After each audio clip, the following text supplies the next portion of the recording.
Welcome to Wilhelm. I am your host, Ben Beck, and it is time for one of my favorite episodes of the year. This is the annual best of, talking about 2024. You know, over the past 12 months, we've been treated to some incredible films and television shows, and tonight we're going to be counting down our top 5 favorite films and shows of the year. From blockbuster hits to hidden gems, we're here to celebrate the stories that captured our hearts, made us laugh, brought us to tears, or even simply just blew us away. So joining me for this special episode are two of my favorite people to talk pop culture with. First, he's the co-host of the Chasin Podcast and a returning guest here on Wilhelm, Alex Krueger. Welcome back to the podcast. Thanks for having me tonight, Ben. And second, he's a great friend and fellow panel moderator with me, representing Critix. Please welcome Klep Napier. Klep, welcome to your first time on Wilhelm. Yo, thank you for having me, man. Hey, yo, good to meet you, Alex. I'm ready, man. This is the best time to be talking about movies because it's top of the year. Let's reminisce a little bit so we can push forward to the future. Let's go. Yeah. And I said this when we were talking a little bit, beforehand, Klep, that I'm really interested. You and I get to go to a lot of screenings over the course of the year. You know, you with Critix, you get to do a lot of movie reviews as I do here on Wilhelm. So, and I know you went to a lot more than I did this year. So I'm really, and you get like a lot of advanced copies of television shows and things like that. Yeah. You do a ton of reviews for Critix. So yeah. I'm really looking forward to your, when you were willing to hop on for this, I was excited because I'm really looking forward to hearing what you have. And then not to take away from you, Alex, either, but like you and I, we have we share a lot of the same tastes in a lot of things. So of course, I'm always excited to have you on to talk about this as well. So let's go. Yeah. All right. That being said, let's just jump right into things. We're going to start with television first. So to everybody out there who's listening, as you know, if you've been listening before, if you haven't been listening, this is your first time listening. Me, Alex, and Klep have our list for top 5. None of us have shared what we have on either's list. So I don't know what Alex or Klep has on their list. They don't know what I have on mine. This way we can do the little bit of a reveal. And of course, there's always, especially for this episode, there's always a chance of spoilers because we're going to talk about the movies and the shows that we're talking about. So you have been warned. And that actually goes for the 3 of us too. So there could be spoilers in any of the movies or shows that we're bringing up to one another. But don't feel like you have to, unless it's a huge thing that you don't want to reveal because you don't want to spoil it. Let spoilers fly. We're fine with that. So that being said, let's kick it off with television first, talking about our top 5 favorite shows of 2024. And let's start off with our number 5. Klep, you are a first-time guest to Wilhelm, so I'm going to start with you. What have you got on your list for number 5? My number 5, I believe this series was supposed to come out a year before, but, you know, strikes and all that other stuff pushed things a little forward. Came out about March of 2024, and we're talking about the very popular animated series X-Men 97. Nice. That's a great choice, and I will admit I won't say where it is also in my top 5. So yeah, that's my number 5, mostly because, you know, it's an animated series, and I know a lot of people don't really take the animations very, very seriously like we do. But I think that it's a very strong recommendation because remember, I said my list is going to be pretty much like things that I would recommend to people that I would talk about, maybe brag about. So as an animated series, probably one of the best of last year for me, writing wise. I thought that they really nailed the essence of what it originally was and making it a little more mature and still just kind of sticking the landing, which a lot of us didn't expect them to do. So I give them a big round of applause for being able to keep this thing as authentic as we wanted it to be.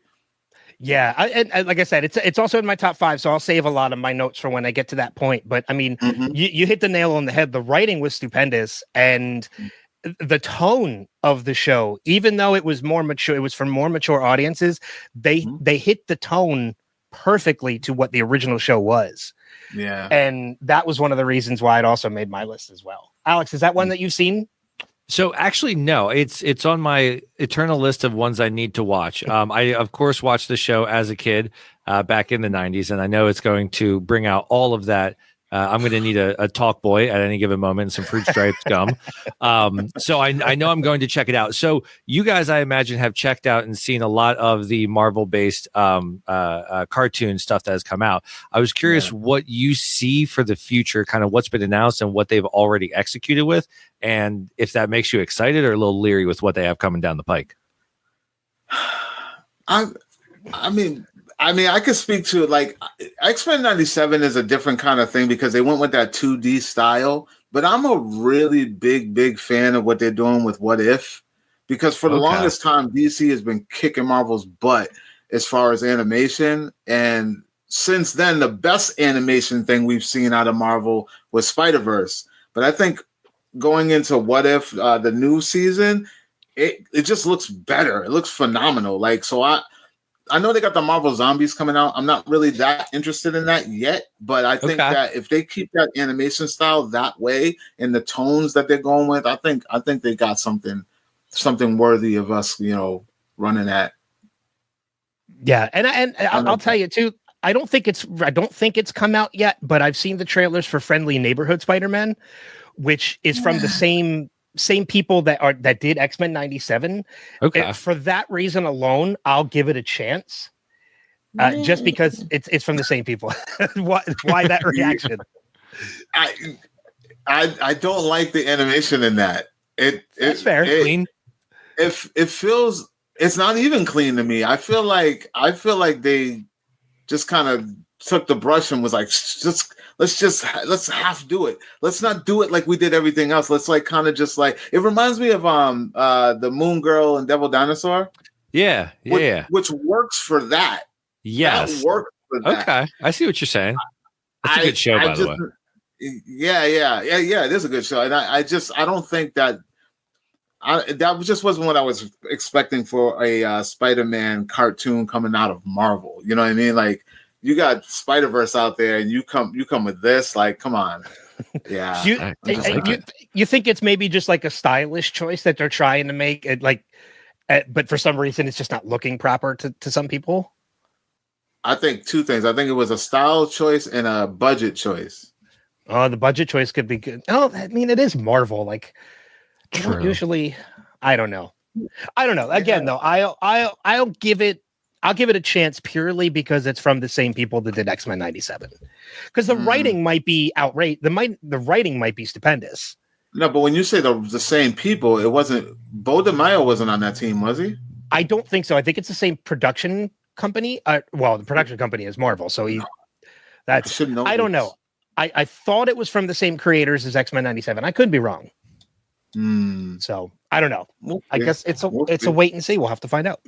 We'll see. But I mean, you mentioned the Spider-Verse stuff, man. Like, where's the next movie? Like, why are we waiting so long for this movie?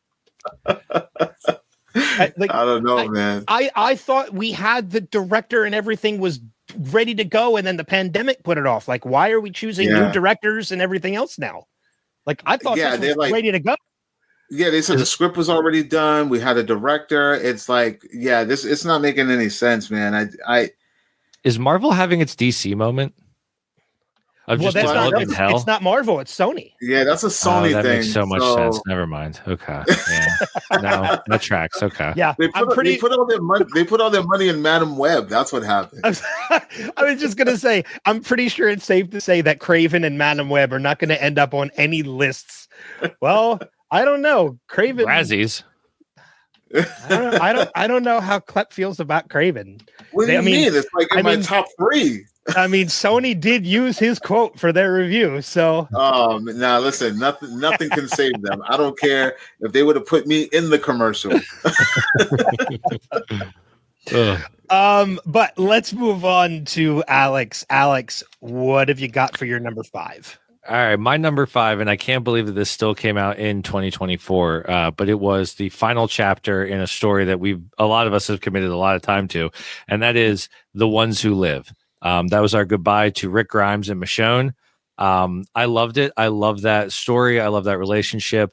When the original plan was 3 theatrical Rick Grimes releases, I was a little hesitant, a little leery about what that could look like. when they then scrapped that and turned it into a 6-episode series, I really appreciated that, utilizing Michonne the way they did.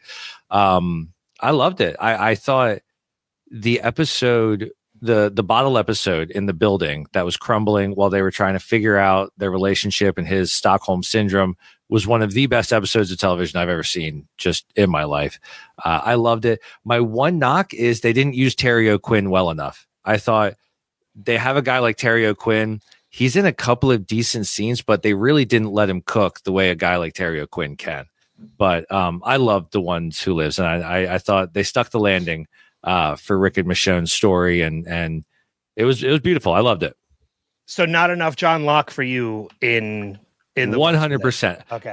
I mean, after you see him as the Man in Black, and you see what Terry O'Quinn is capable of as a nemesis and as a manipulative nemesis, they in no way, shape, or form utilized his best ability. It's like having Michael Emerson and only using him for 2 scenes. Like, if you're going to have a guy with these capabilities and you're only going to have him for 6 episodes, utilize him. I thought that he was very underutilized. I'm going to say something here that might be controversial, or I'm probably most likely in the minority on, but I was a bigger fan of Dead City than I was The Ones Who Lived. Was Dead City 2003? Dead City was 2003. Yeah. Me too. Yeah. Trust me. Me too. Dead City is superior to the one, but I'm a Negan guy. So me too. Well, I'm a Negan guy. Well, Apologist. But here's my thing about it too. I had written off Rick Grimes. By the time The Ones Who Live came out, I had written off Rick. I was very disappointed in his exit of Walking Dead, because I thought that the way that he went out was a sacrifice to save the people that he loved, and then they went and undid it by picking him up in a helicopter. I would have much rather Rick actually made the sacrifice. And that was the end of Rick Grimes' story. And in my mind, that's what I had done. So, like, I kind of wrote off the whole helicopter picking him up thing. So when The Ones Who Live, as beautiful of a story as it is, having a reunion between Rick and Michonne, I kind of had written Rick off it in my mind at that point. So I emotionally, I couldn't get as attached and as connected as I would have had I not done that. So I still think it was a great series, but Dead City, I was a bigger fan of Dead City than I was of The Ones Who Live.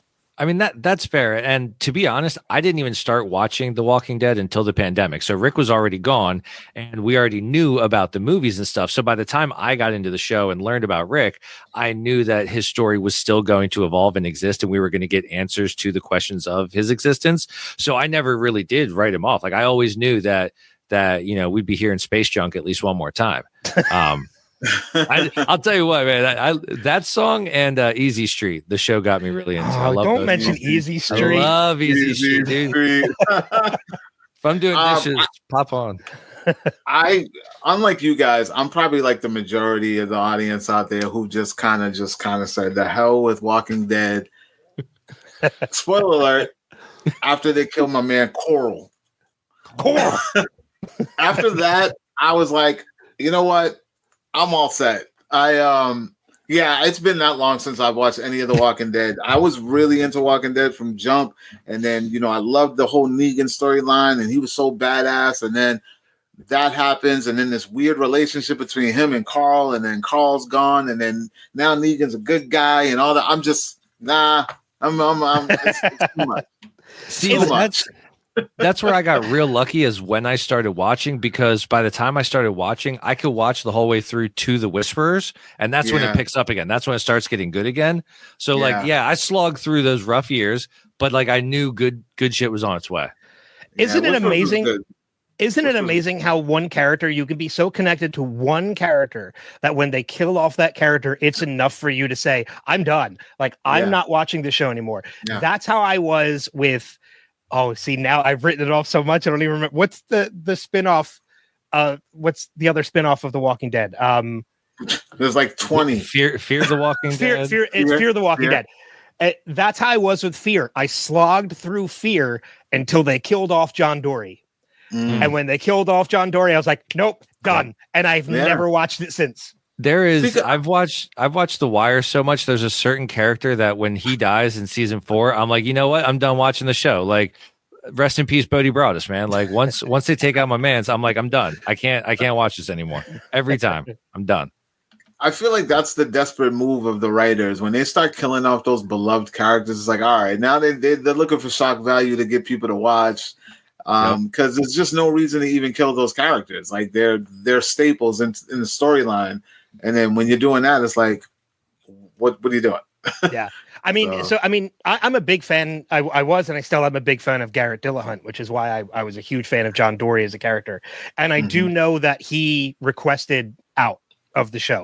That's why they killed him off. That's why he left. And because at the time he left Fear the Walking Dead to go film Ambulance with Michael Bay. I think Carl did too. He did too. He requested to be out too. Oh, did he? Okay. Because he doesn't die in the comic. No, Carl survives to the end. Damn right he does. Yeah. Yeah. Damn right he does. So once they did that, I was like, nah, I'm straight. But I mean, fair enough to have the ones who live. Like again, these are favorites, so that's a good choice. Damn right. So my number 5 is a first season, depending on how you look at it. And I know that sounds weird. It's technically a reboot of a show that was still already existent and current. My number 5 is Doctor Who. I had a feeling you were going to say that. All right, I'll allow it. Because if you look at IMDb and you look at everywhere else, this new season is technically called season 1. It is a reboot of Doctor Who with Ncuti Gatwa as the Doctor, because they used those specials with David Tennant to kind of wrap up the other Doctor. And then, spoiler alert for anybody who hasn't seen it, the Doctor splits into 2. So David Tennant and Ncuti Gatwa both exist in the same universe. They close out David Tennant's story, and then they start new. Like there's now 2 TARDISes, and Ncuti Gatwa goes off on his own, and it is now a new series. And you haven't seen it, Klep? You haven't seen the specials? Listen, I'm not a Who guy. Okay, that's fair. I know what it is. I'm very well aware of the fandom and everything and how many, certain cast members, but that is weird to me. That is interesting. It's something new that they did, is that anytime a Doctor dies, he doesn't die. He regenerates into the next person. Yeah. So for this one, they did 3 specials with David Tennant. And at the end of the David Tennant special, he dies, but he doesn't regenerate. He bigenerates. So he actually splits into 2. He's David Tennant and he's Ncuti Gatwa at the same time. So, and then Ncuti goes off and David Tennant actually stays behind, kind of retires as the Doctor to live a life. And now Ncuti is his own. But now that Disney is behind the production, is in assisting the BBC with the production of Doctor Who, the production value has gone up. The storytelling has gone up. This literally not only is in story a completely different series, it feels like a completely brand new series. And the stories that they told over the 8 episodes of season 1 that aired in this year in 2024 were just stupendous. That there were episodes that had me crying, like from happy tears, like there was so much emotion going through it. It was so well done that I was like, yeah, this has to be in my top 5. Even though technically, depending on how you look at it, it's not a premiere. It kind of is and it kind of isn't. So let it be. I feel like it qualifies. I like it. So, but that Doctor Who was my number 5. Very nice. Much like Klep, I've never whomed. Never once. I've never whomed. It's not for everybody. I mean, it's British, which some people aren't into British, like drama, storytelling, things like that. But I'm into Doctor Who, but I'm not into Bridgerton or Downton Abbey. So that's probably for the best. Let's move on now to our number 4s. Klep, we're going to go back to you. What have you got for number 4? My number 4, probably a sleeper, I would think, for last year that no one saw coming or no one cared was coming. And I ended up stumbling across it because of the Comic-Con circuit and being kind of offered the junket. So I said, you know what, let me watch this. I'm familiar with the character. It's a bit of a respin on a certain character that we've seen before. And it's based on a James Patterson book. And that is Cross on Amazon. That's nice. It's on my list to watch, and I haven't done it because I can't remember the actor's name, but I'm a fan of that actor. Aldous Hodge. Hodge. Yep. Yeah. Nice. Who a lot of fans want to play the new T'Challa. I could see that.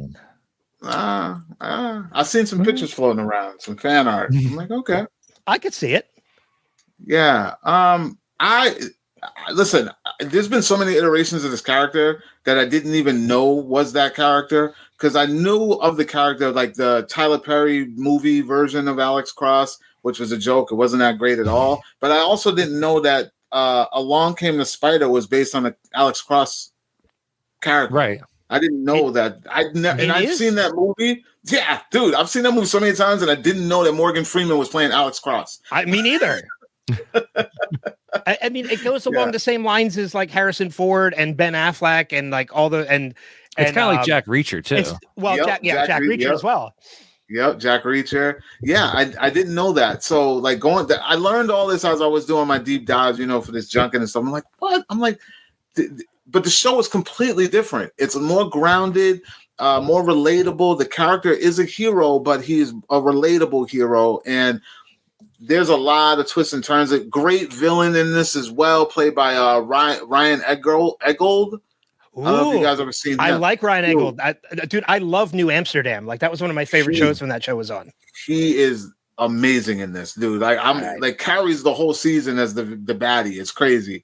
I'm writing it down. I'm going to bump it up my list. Yeah. So I think the colorful characters, the villain, are what make the show great. It's weak in some parts, but those character arcs are what keep you wanting more. And it already got renewed for season 2, so I'm excited. Nice. Awesome. Yeah. That one's on my list to watch, and it's on my watch list. And now I'm going to have to bump it up. You had me with Ryan Eggold mentioned as well too, because again, I mean, you talk about person of interest, which he was it person of interest, or I think it was person of interest. I think it was person of interest, and then he did New Amsterdam for a number of years too, which was an amazing show. So yeah, I'm a fan of his. So along with all this, I'll watch it. Yeah, and it's also got Isaiah Mustafa, the Old Spice guys, in it too. Oh, nice. Okay. Moving on, Alex, number 4 for you. All right. So I feel like we are in a bit of an adaptation renaissance lately, in which a lot of things that have been adapted from other mediums have done very well. One of them this year is Fallout. I loved the TV show Fallout. So I have never once played a millisecond of the game. I knew it was very popular, but same with Last of Us. And I was like, okay, so you're telling me it's got Walton Goggins, it's got Michael Emerson, and it looks kind of trippy. All right, let's see what this is about. And holy crap, they had me from episode 1. They had me from jump. It was a fantastic story. The guest stars, Matthew Berry, Chris Parnell, like it was so much fun. I love that we have another season coming, and I adored it. It was awesome. I'm going to save my notes. Understood. This is also in my top 5. Understood. I think, and here's the thing that impressed me the most. As a non-player, I knew nothing about the world that I was stepping into. They did a great job of delivering exposition in a way that was tell, but didn't feel very tell, and in a way that felt natural if you play a video game. Like the exposition dumps worked. Like if this was a Final Fantasy, I'd be like, yeah, no, that's exactly how the communication paces and all that stuff. So for a non-game player, they created a world so that I didn't feel like I was missing something by not having that IP knowledge. And I can tell you, as a game player, we were incredibly happy because everything that they did explain to you through exposition is exactly the game. That's awesome. That is awesome. It's what we wanted, from caps being currency to the fallout of it, like the actual radioactive fallout of everything, to Chris Parnell being a 3-eyed person who loved him, or a 1-eyed person who is that's just normal for this world. Like that's a common occurrence. They hit even to the armor, like that they were wearing, like the saviors were wearing. Like it was meticulous and it was perfect. Well, and the thing that I'm realizing is just how perfect TV is for adaptations of video games. I mean, I am begging the gods to give me a Final Fantasy VII TV show. Like, can we just do that? Can we make that happen? Why wouldn't we? There's so much meat on that bone to turn into a dynamite TV show. That's one of my favorite video games. And Me too. They could do it justice. I mean, with all the money going into Prime Video shows, they could easily pay for this. Something tells me that they're going to have some extra Lord of the Rings money in a year or two. So, oh yeah. Prime hasn't always like their success rate is outstanding, but not everything they have done has been. I want HBO to have it. I trust HBO. I trust HBO for anything like that. I could see that. Yeah, I could see that. I could. I'm hesitant because of how much I adore that game. I get it. I do get it. But I wouldn't mind seeing Cloud and Tifa and all those characters in a live action sense. There's so many good options for Barrett Wallace that come on. Give me Terry Crews as Barrett Wallace. I don't know if I hate saying this. I don't know if Terry's big enough. I think he's a bit too old, but you're also right. Like, what's Tiny Liston doing? Yeah, there you go. That might be a better fit. So I'm going to move on to my number 4, but we can go through this quick because this is one we've already mentioned. My number 4 was X-Men 97. Nice. I had a great opportunity to moderate a panel with Ross Marquand earlier this year that you were at the show too, Klep, in New Jersey. And I got to speak with Professor X himself, man. And it was, Ross is just an incredibly nice guy, but we got to talk a lot about that character and what it was like for him to actually, as someone who grew up watching that show, to now be the voice of Professor X in that show. But I will say, and this is diving into spoiler territory a little bit too, the one thing I loved and hated at the same time about that series is it emotionally killed off one of, if not my favorite X-Men. And that was Gambit. Yeah. And it was done in such a way that it's one of those times that like when you get emotional and you start crying at something and you look at what you're crying at and you're like, why am I crying at this? I'm crying at a cartoon. I'm like, this isn't How to Train Your Dragon. This is like a Saturday morning cartoon. Like, why am I crying? It's because you killed off Gambit. Like you killed off my favorite character. It was very emotional, very, very emotional and unexpected. Klep doesn't want to admit he cried at it too. No, it was very emotional. I didn't cry, but it was I was like, what? I'm like, what is happening right now? Like, you just didn't expect that kind of thing. Like, Disney is going there now, huh? Did you feel like they earned it or it was shock value? No, it was earned. No, it was earned. It was earned. Yeah. It was well done for the story. Moment. Okay. Yeah, it was during a big moment. Something that's very familiar with all the X-Men fans with, mutants and humans, and it just shit hit the fan. You just didn't see. The only thing you didn't really see coming was that anyone was going to be permanently gone. Right. Right. But everything else was. And the way they did it, like it was the end of the episode too. It's what they left you with it. Yeah. It wasn't like they didn't give you they gave you a week to deal with it because it was at the end of the episode and you had to wait until the next episode. That's impressive. Good old Disney back to traumatizing us. Right? Like only they can. Don't worry, that comes up in my movies. Yeah. So it's Bambi's mom, now Gambit. Oh man. You compared Gambit's death to Bambi. No, that's accurate. That's fair. That's pretty. They're pretty close. All right, let's move into our top 3. Klep, we'll go back to you. What have you got for number 3? So this is fitting for my number 3, seeing as that it is coming off of a season 3 of a show that's been around since like 2022. It's getting to the point where people are finally giving this show the respect it deserves. And we're talking about From. You were in the interactions that you and I have had this year, like at TerraCon particularly, you have been so high on this show and have been such a cheerleader for this show for so long. And you've had a number of the cast on your platform too, on Critix. And I have to admit, and then I'll let you take over, I still have yet to start it. Oh man! But feel free to talk about whatever because it is very high on. No, I'm not going to spoil it's coming anything up on my list. I will never spoil this show for anyone who has not seen this show because the best things about this show is not knowing what's going on. And I don't want to ever know what's going on. I know what I know what leads to what, but I'm still like, okay, where's the next season? I don't care to listen, people. MGM, don't ever tell us what's going on. I don't care. I just want to keep watching the shit show. It's crazier and crazier, and you're blown away. Season finale, every season finale, you're just like, oh my God. Yeah, I give you a premise. I mean, it's no different from Lost. It's produced by the same people who did Lost. Mm-hmm. There's even some Harold key Perrineau. Players from Lost in this.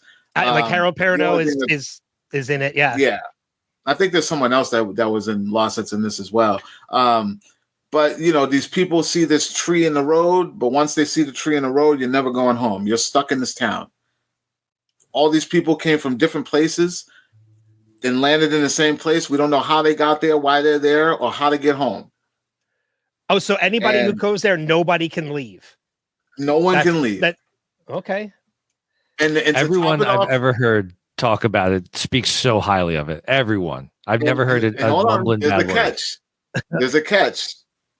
You can't leave, but you need to be indoors at night because there are demons that look like us walking the town, and they look like regular people. Okay, and they will kill you. It sounds like something out of the mind of Jordan Peele at this rate. Yeah, dude, it's the best thing, man. And I'm glad you haven't watched it yet because I'm jealous. Now I know when you watch it, you've got 3 seasons to just kind of chill and you can just stretch it out because season 4 is coming, but it's not coming for 2 years. So. I did see the announcement that Harold made about he had a little fun when he announced the 4th season of From. So I'm on board. It's one I want to check out. And I'm glad you said, it's funny that you actually said you're jealous because I get to watch it for the first time. I actually want to do an episode of this podcast of top 5 things we would scrub from our brains to watch again. Oh, nice. This is definitely one of them for me, man. It would probably be this and probably Degrassi for me. Degrassi? And 24. Yeah. Oh, 24. Yeah. Yeah. Definitely Lost. Those were my shows during the early 2000s. Degrassi and 24 were I was obsessed. I was obsessed. Bad. Well, I don't want to go into too many because I do want to do the episode, but I'm rewatching Prison Break right now, and that's another one that I would I'm getting back into the twists and everything, which is great. Lost, as you mentioned, Alex, is one. And movie wise, man, Avengers Endgame, I would erase that from my brain and rewatch that every single time. Yeah. I like it. Because of how that was. Yeah. How satisfying that ending is. I got a confession here though. I have not ever watched The Wire, and I have not watched what you just said that you're what you just say you were watching. Prison Break? Right now. Prison Break. Haven't watched that yet. Okay. I want to. I just haven't gotten to those. And it was one of those things that I'm ashamed. I'm I've never watched The Wire. Everyone's telling me The Wire is the greatest. It really is, guys. It really is. I'm disappointed in both of you. Greatly. Same boat. See? And the biggest guilty party of persons who tells me and makes me feel guilty I haven't watched it yet is the other person you're on the podcast with, Klep. Yes, it's 100% true. It's 100. You've talked to Tyrese, and yet you haven't. It's fine. Yeah, it's okay. It's all right. It's okay. I've had. It is what it is. It is. All right, Alex, number 3 on your list. Number 3, like I said, it's the year of adaptation. Sometimes when you adapt a cartoon, beloved TV show into a live action TV show, it fails. But this one did not. Avatar, The Last Airbender live action. It was delightful. So my youngest daughter, obsessed with the show. So I've seen the cartoon numerous times. The care and the gloves that were used to construct this live action version of Avatar was done so unbelievably well. The kids were cast exponentially to capture the personalities of all of them. And they're great little actors. They're dynamite. Anytime you get Daniel Day Kim as a villain taking over the role from Mark Hamill and crushing it, that's a good time. You got Ken Leung reuniting with his father, Francois Chow, in this show. So I didn't know they were in it too. Yes, Miles so it's dynamite. It's so good. It is one of my favorite adaptations of this year, and I cannot wait for season 2. Like they stuck the landing.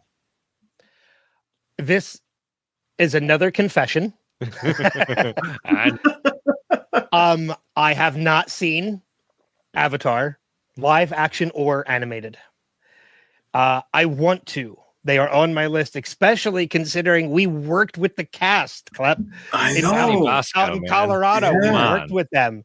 Well, no, I mean, even the live action cast, we worked with them out in Colorado. We had them as guests at Colorado. And that's right. We had the animated cast there too. And I've never seen it. I'm friends with Dante Basco, who is a voice in the original. That's wild to me. And I've never seen it. So Dante shamed me on stage. Good. When I told him I had never seen Avatar. As he should. The whole reason I started watching it, my daughter was watching it the one day, and Dante Basco's character hopped on top of what I swear to God was a chocobo. And I saw this chocobo on screen. I'm like, all right, I'm going to check this shit out now, because now you piqued my interest. Klep, have you watched? I've seen the live action. I've never watched the show. I know what it is because it's pop culture, but I've watched the live action and I loved it. I did love it. I mean, it is a children's show, but like a mature children's show. But it is fun. It didn't feel too childish to me. It's got like childish aside humor, but the themes and the choreography is phenomenal. Like it's good. It's a good time. Yeah. That's fair. It's it's something I know I'll get to eventually, but between this podcast and the shows that we work, there's so much that I have to watch to like keep up and do research, that so many things that I want to watch just fall down further on the list constantly. And there's a such thing as Netflix fatigue too. So for sure. I would even go as far as say streaming fatigue, because there's so much on every platform now. Amazon has a lot of great content now. Apple's content is coming up. Netflix certainly keeps it like there's so it's flat out streaming content or streaming fatigue. It's real. It does exist. My number 3, we're going to move through this quickly because it's already been mentioned. My number 3 was Fallout. Nice. It was a series I was definitely interested in because I played the games, and video game adaptations are they're not very hit or miss. More times than not, they miss, with the exception of a couple. The first couple Resident Evil movies were decent. They kind of went by the wayside by the end. I didn't watch the Netflix series Resident Evil, and I'm glad I didn't, because it ended up getting canceled anyway. It's very rare that a video game adaptation. The Last of Us is the first really, really spot on great adaptation of a video game that I'd seen in a while. And so I gave Fallout a shot.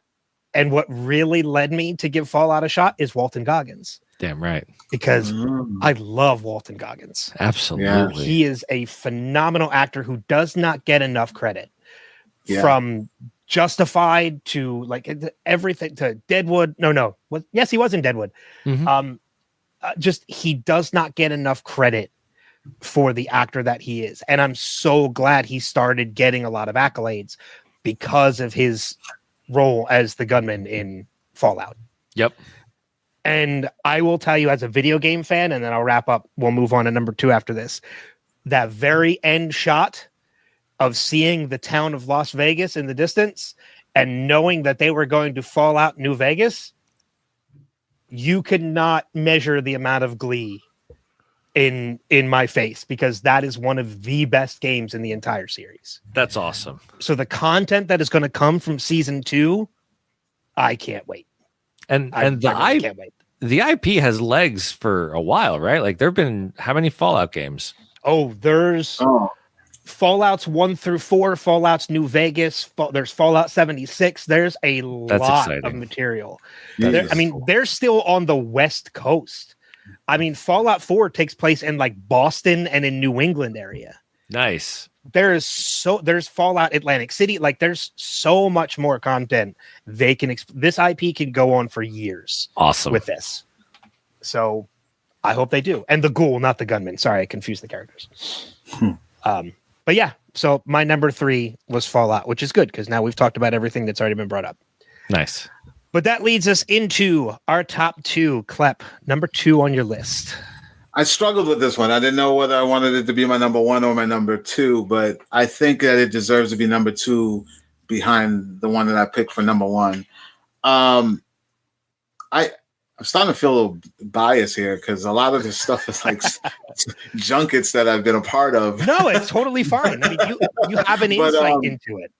No, this show really, really impressed me. And going off of what we were talking about, Alex, with like you said, The Last Airbender was a kid's show.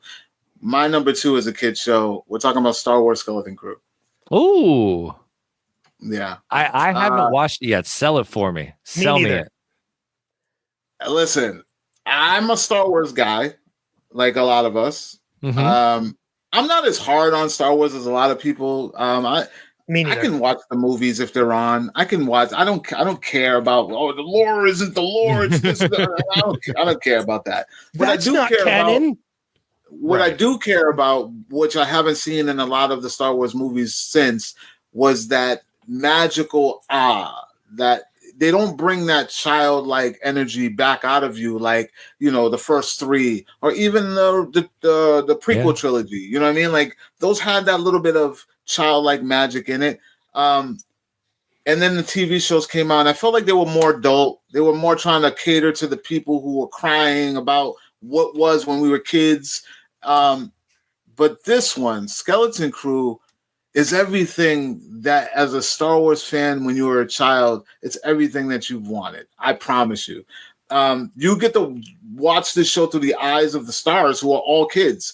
And it's like a piratey Goonies meets Star Wars kind of vibe. And like literally they're taking scenes from these movies when you were a kid, and you're like, oh, that reminds me of this. So they do it. It's John Watts, the guy who did Spider-Man. So I mean, this show is so fun. It's so fun. And there's one more episode left, and we're not even through it. And I already know they're gonna stick the landing. I'm not even worried about it. One more episode left, and I just know that it's gonna be good.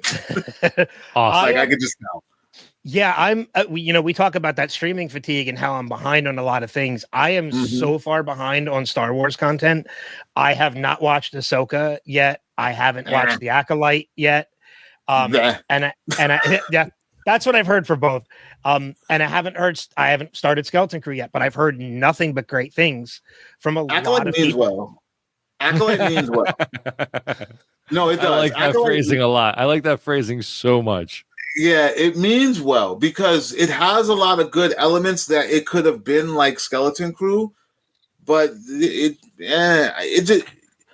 see a lot of the newest. It's like the people that are in charge. Kathleen Kennedy, we'll say her. It's like they want to take Star Wars and make it their own thing versus just making it what it is. Like just expand on what it is instead of trying to make it fit into what it something. Like that's what I feel like Acolyte does, but it has those elements that where you're like, oh, okay, it's on the right path, but then it goes left and you're like, all right, whatever. But Skeleton Crew takes care. When you get those directors that, like you say, like try to make it their own thing, but the IP that they're working with is already established. It's like, well, making it your own thing doesn't exactly work in this case. Like you got to keep it to what it is because this is the reason why people love it. I'll go into DC with that fact as well. And Zack Snyder tried making DC his thing. He wanted it to be what he wanted it to be. I'm like, well, what you want it to be is not DC. Yeah. And I know there are tons of Zack Snyder DCU fanboys out there that want the Snyder voice to come back. I'm like, no, it shouldn't come back. Nah. Have you seen the trailer for Superman? What happened? No, I was like, have you seen the new trailer for Superman? Yeah, I know. We don't want the I do old want to shit. say, like, for Skeleton Crew, though, like, and I keep reiterating, like, they definitely nailed the childlike magic in it, and they expand upon what you were saying about what we already know about the universe. Because going into this, you kind of have that Jedi fatigue or that Sith fatigue, and you're like, I don't want to see that. I want to give me something, but it's like they still give you a little bit of what you know, but like expand upon it without making it the only thing that makes the show work.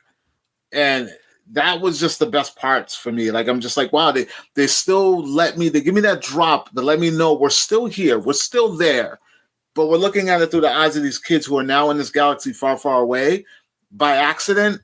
How are they getting home? That's pretty much the premise. So it's kind of like they put a dinner plate in front of you, and there's some things you like on the plate, but there's other stuff on the plate they want you to try. Yeah, they're like, basically the story is a Lost in Space story about some kids that are in this galaxy that we are all familiar with. Yeah. You had me at Goonies. I mean, with the mention of the Goonies, that was enough for me.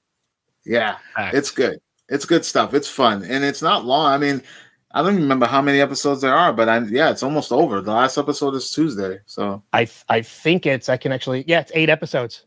Yeah. Yep. Yeah, I could have went for 10. I could have went for 10 solid episodes. I have a feeling I know what your number one is, but we'll wait. Probably all of our number ones. If it's going to be mine. If it's what I'm thinking of, I haven't seen it yet, so we'll wait until we get there. Okay.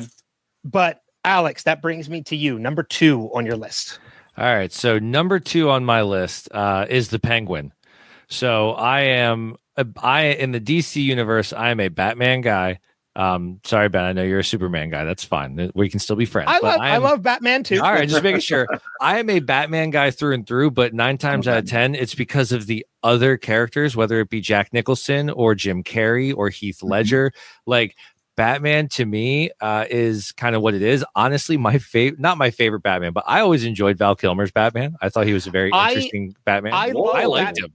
I love Batman Forever. I love that movie. But as you mentioned, the reason why I love that movie is because of Jim Carrey and Tommy Lee Jones. Their chemistry, I'm going to call it what it is. Their chemistry is phenomenal. Just the way that it works. Chris O'Donnell in any other world could have worked, but not when he's 42 years old. Okay. Not when he's half a day away from getting his first AARP card. Holy rusted metal Batman. That's a great joke. Just not when it comes out of someone that's my current 37-year-old ass age. Like, and then whatever Nicole Kidman was doing. I mean, you go back and watch that performance and it's like, Nicole, what movie are you in? Is this 1950s? Like, but it's so much fun. Anyways, The Penguin, starring Colin Farrell, who you would never know is Colin Farrell under all that prosthetics and just the way he delivers it. But really, for me, it's Kristen Milotti, an actress that I think has not gotten her flowers until finally just now. She was great in that final season of How I Met Your Mother. She was dynamite in Palm Springs. That was the movie I was going to bring up. Was Palm dynamite Springs. in Palm Springs. I hated Palm Springs. You hated Palm Springs? It's so good. It's such a good time loop story. And in this, she was a really, really good Sophia Falcone. It had Clancy Brown, and as we all know, if your product has Clancy Brown in it, it's at least 2 stars. So no, Penguin was phenomenal. That's my number 2. Okay, that's fair. Then we'll move on to my number 2 then, and my number 2. So for my number 2, like I've always been, as soon as I mention this, you guys are going to know exactly what show I'm talking about. I'm a big fan of anything Marvel produces when it comes to television shows. And up until recently, my favorite of the Marvel series was Hawkeye, because I felt Hawkeye was the most grounded. There was a lot of humor. It takes place in one of my favorite cities and one of my favorite times of year, which is New York City at Christmas. Haley Steinfeld was great. Jeremy Renner has proven himself to be a real life superhero. Not just on screen, but actually in real life, surviving that damn plow accident and recovering the way he did. But I have to say, I never expected it. Agatha all along was fucking phenomenal. It was amazing. Okay. It was so good. I'm excited to hear it. Go for it, because it's on my honorable mention. And that's man, it was just Catherine Hahn, for starters, is just from Parks and Rec to anything that she ever does, she is great at the comedy, but the way she portrayed this character on her own, like she took a character who was nothing more than a secondary character in a show with, oh God, now I can't think of, it was Scarlet WandaVision. Thank you. Yeah. WandaVision. Elizabeth Olsen. You know, she was the villain in the character, but she didn't have to carry the series. That was on Elizabeth Olsen and Paul Bettany. This is a series that she had to go from a villain character to carrying the series, and she did it amazingly. And you look at everybody else who was in that cast: Patti LuPone, Shamir Zamata, Deborah Jo Rulp, and oh my God, Aubrey Plaza. Her mind blanked out. Death. This cast was phenomenal. The show was phenomenal. It was basically an escape room for witches. Yeah. All these tests and trials that they had to go through. But it was incredibly well done that I honestly think it may have taken my top spot for favorite Marvel series. Wow. It's fascinating because both of your top two favorite Marvel series to me were some of the most spiritually faithful adaptations from the source material. So the Hawkeye was very, very, very well done in the Matt Faction format. And I thought the Matt Faction run of Hawkeye was so flipping good. And I thought the TV show did a great job of honoring that. And at the same time, the Witch's Road story in the House of M, I thought they did a phenomenal job of paying tribute to that and honoring that, but still putting its own MCU level spin on it so that it fits within the narrative and it works out really, really well. I thought the way that they are now bringing in Billy and Tommy into the MCU, which is one of the most, depending on which storyline you follow, convoluted, effed up storylines in the entire Marvel universe. The way that they are bringing them in, decently natural, and a way that you can kind of wave off enough of it of like, okay, witches stuff. Like, how did that happen? Witch stuff, hex here and there. But like, it works. It does work. I mean, you want to talk about complicated, convoluted storylines that they've already done. They narrowed Civil War down to one film. Well, that's true. That's a great point. I mean, it carried over into other films, but even the Gettysburg didn't do that. How did you make a Gettysburg reference throughout? Because I remember we had the VHS and it was 2 VHSs. Titanic was 2 VHS. So was Braveheart. Yes, it was. They were all 2. I'm pretty sure it was too. I think it was. Yeah, I think it was. Yeah. But yeah, I mean, look, if they can do it with Civil War, I think they're gonna hit it out of the park with these two. So but yeah, Agatha all along, number 2 for 2024. I love the Agatha. I love the Agatha all along. I thought it was done very, very well. And I'm excited for anything that's Young Avengers. So the fact that they're bringing in Billy and Tommy, I can't wait. So I'm so hyped for the Young Avengers. They've got a good foundation for the Young Avengers. So I'm really excited where they're going to go with it. I'll tell you what. I will hold my judgment until I've seen the Thunderbolts. If the Thunderbolts nails the landing, I will believe they can do it with the Young Avengers. It's the same concept, just with different sides of the coin. So if they can nail it with Thunderbolts, they can nail it with the Young Avengers. Look, you continue on with Florence Pugh and David Harbour in a movie together. I'm already sold. Like, give me Bucky. I mean, Sebastian Stan. I will stand with Stan. Yeah. I'm already sold. All right. Moving on now, we are hitting into our number 1s for top 5 favorite TV shows of 2024. Klep. Alex is already, he's stolen the thunder. Oh, did I take you guys as number 1? I had a feeling the Penguin was number 1 for you, Klep. Yes. And listen, this is coming from a straight up Marvel guy. Like, I like DC because I love comic book stories, but Marvel is my bag. But I think that over there at DC, they got something really great with this whole Matt Reeves Batman universe, and the Penguin was just the best part of that film and literally the best thing that they have out right now as far as live action with James Gunn, kind of manning the tower. Creature Commandos is cool. It's fun. I like the storylines. Halfway through, I didn't like the first 2 episodes, but right now, they got to bank on this Reeves universe because that Penguin series is phenomenal. Like, talk about an arc. like the thing that impressed me the most is, yes, it is a comic book show, but it was the least comic booky. It was a mob show. It was a mob show, and it was so good. It was a great mob show. Yeah, and an origin story that we didn't think that we needed. You know, like everyone knows the character, but we saw him from a different light. You know, I'll tell you what, I really like the Oswald Cobblepot of Gotham. The TV show of Ben McKenzie, like, so I really Taylor's like, version, everyone always says that we've never had a bad Joker. Like, we really haven't had a bad Oz either. Like, they all tend to nail it. So no, I'm so happy we have this show.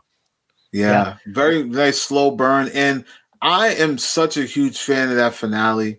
I know you haven't seen it yet, Ben, and I'll try my best not to spoil it for you. No, if you do, it's fine. But it really speaks. I won't. Right. It really speaks to the character. Like, because you can go into a lot of the problem that they have with these villain adaptations, like Sony's problem, is that they tend to make that villain skate on the anti-hero side. They soften them too much. Yeah, they soften them up, and they're like, yeah, we know he's a bad guy, but just for this storyline, he's got to do some good so that we can, you know what I mean? This show will, without a doubt, leave you like, he's a bad dude. He's a rogue character. He's like, he is who he is, and you're never gonna see it coming. Ben, I'm telling you, you're never gonna see it coming. That's fair. It's on my list. I mean, it's on my list to watch. I don't even know how you've gone this long without spoilers. Well, I mean, and that's my issue. That's true too. Yeah, I've avoided all spoilers for the series. Crazy. And my issue is that if I don't start it when it first starts streaming, like there's a high chance I'm not going to get to it for a while. Like, and that's the unfortunate truth about it. And I missed out when it first started. Because like if it's like 4 episodes in, I'll be like, oh, well, I'll just wait until it's over to watch it now because it's only 10 episodes. And then, or however many episodes it is. And then when it gets to the end, it's like, well, now I have to finish this first. So I'll get to it in a little bit. And then it just keeps getting pushed back and pushed back and pushed back. That's me in Shrinking season 2 right now. Yeah. I love, Alex, you know how much I adore Ted Lasso. I do. And it's the same writer. It's the same creator. Right. It's Brett Goldstein. Like, I love Harrison Ford. I know. I still haven't even started it yet.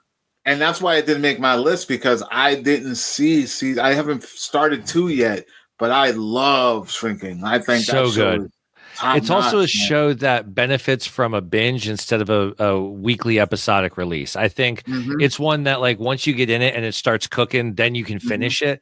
But going week to week, it's very, very easy to fall off and be like, you know what, I'll catch that up then when it's like 2 or 3 deep, because you get 30 minutes and it's like, cool, I want more. I'm not satiated. Like, I'm still hungry. So I'm going to save my next meal until I have 3 of them to enjoy. And then 6 episodes go by and you're like, all right, well, now I'm screwed. yeah, exactly. So, but yeah, I Penguin is on my list. I will definitely get to it. At some point, but I had a feeling that was going to be your number one. Yeah. I mean, listen, I have like 12 others that could have been there, but Penguin was really like. The more we started going through the list, I'm like, he hasn't mentioned this yet. I have a feeling it's going to be his number one. Yeah. But let's move over to Alex. Alex, what have you got for your number one? My number one was something I never anticipated, but it is so effing good. It is Bad Monkey on Apple Plus. This is another Bill Lawrence show showing that Bill Lawrence officially owns Apple TV's slate. That's just what he does. It is Vince Vaughn essentially playing Peter LaFleur from Dodgeball, yet as a disgraced detective, now private eye, that's allowed to say the F word. It is crazy. It is insane. The story is unreal. It's episodic enough that you can do a different season every time, and you just let Vince Vaughn, and you let him cook, and everyone's for the better. The craziest thing is they wrapped up the mystery with like 3 episodes to go, but those 3 episodes were still so friggin' good. You didn't mind that the mystery was over, and it was just the fallout of it all. Like, it was so good. It was scenery porn. I mean, just the views and the all of it was so. I cannot recommend it enough. Bad Monkey. Okay.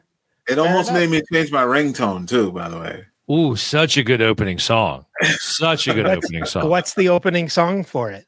I don't even know, but it's so good. His ringtone. Yes. Oh, the ZZ Top. Yes. And speaking of which, here's something that is I find fascinating. The entire soundtrack is Tom Petty songs by other artists. Really? So I didn't notice that.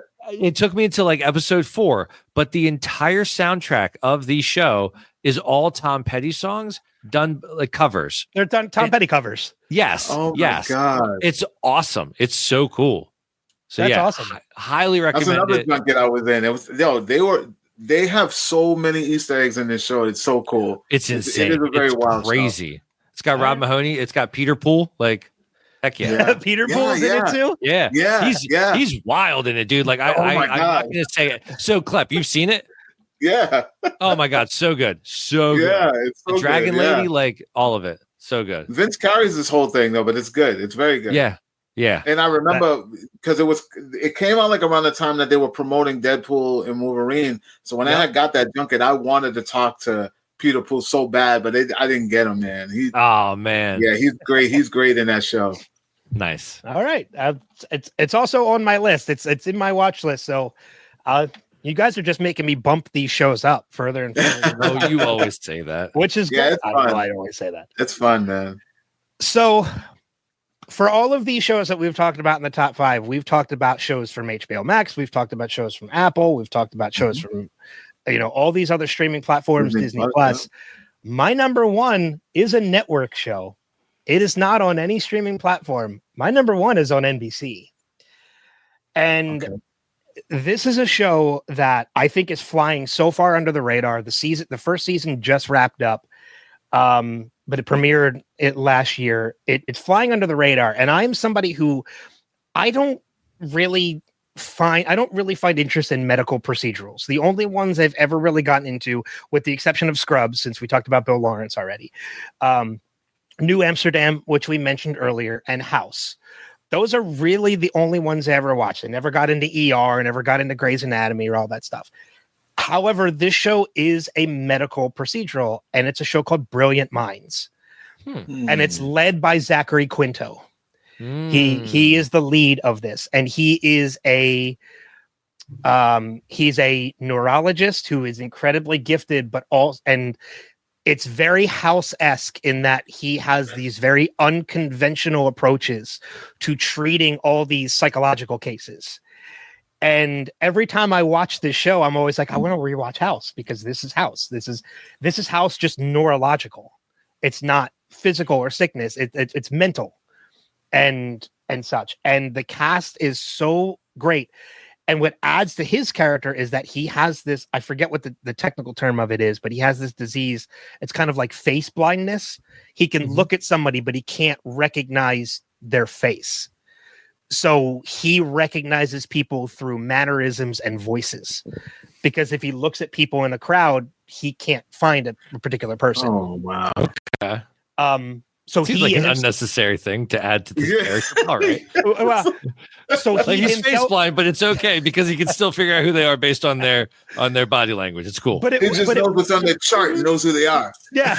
Right. But yeah, he can read and everything too. So, right. But it adds to the complexity of everything, and how it's one of the reasons why he has to take these unconventional approaches to doing different things, because he's trying to get around his own neurological illness that he has.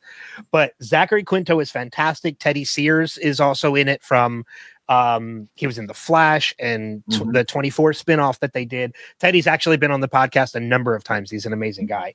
And I was very excited to see him pop up in the cast as I was watching, because I didn't know he was in it. But yeah, I'm very lenient towards medical procedurals, but this is one that, man, I give any new show 3 episodes, and if you haven't gripped me by the 3rd episode, I don't keep watching. I don't waste my time. I go 2 usually. That's fair. 3 is usually about my threshold. Yeah. So, I mean, I figure pilot's always going to be strong. 2nd episode might drop off a little bit. So by the 3rd, if you're not starting to come back up, I'm not going to watch. Sometimes pilot's on strong though. That's true. That's also true. Yeah. Creature Commandos took 3. Well, I mean, you look at shows that have gotten cult status, like The Office. The first season is awful. Yes, it is a tough slog. It's a necessary slog when you're doing a rewatch, but it is so tough. I typically will just wait until Jim's at casino night. Oh no! See, The Office for me starts season 2, episode 1, The Dundies. Well, that is a good one. Yes, I don't watch season 1. I never rewatch season 1. But yeah, like Brilliant Minds was an episode that stuck from episode 1. And I was like, Nice. I knew this was in my top 5. And the more I started looking at everything, I was like, I have to give credit where credit is due when it comes to a network show. Bless you. Yeah, bless you. What do you think about like now? Like, because I don't want to take anything from your show because it sounds interesting, but now they're like doing this. They're doing this thing where they're like crippling the doctor in order to make the show interesting. There's a new show coming out about a doctor who gets into a car accident and doesn't remember the last 8 years of her life. Yeah, Doc. But knows how to fix a brain, but that's muscle memory is a hell of a thing. She I think she loses like 8 years of her life, so she doesn't. So when she wakes up, she still thinks she's married, even though she's divorced, and like all this. And all this is going to be so awkward. But I mean, she learned all of that stuff before 8 years, so she would still retain it. But you're right; it is kind of becoming a trope where there has to be, where the doctor themselves has to be overcoming some great trauma of them. It started with Nurse Jackie, then they gave us the Good Doctor, and now they got. I was going to say I'd even go back to House. Yeah. You know, I mean, New Amsterdam was. No, New Amsterdam, they killed off his wife. And he had to be a single father. So yeah, you're right. They that is a disability. That to me is more believable. You made me sound like such a jerk when you said that. You know, that to me is more believable, and having to overcome that than waking up 8 years later and not remembering 8 years. Dude, I'm not trusting no doctor to work on me that can't remember her birthday. Like, right? I have to imagine that show is going to be on Fox, right? Like Doc sounds exactly like it is Fox. Yeah, it is Fox. Right? It is Fox. That sounds like a show that Fox is picking up. Sure. No, it's Fox. Yep. Because I keep seeing commercials Sean for ain't coming up with that.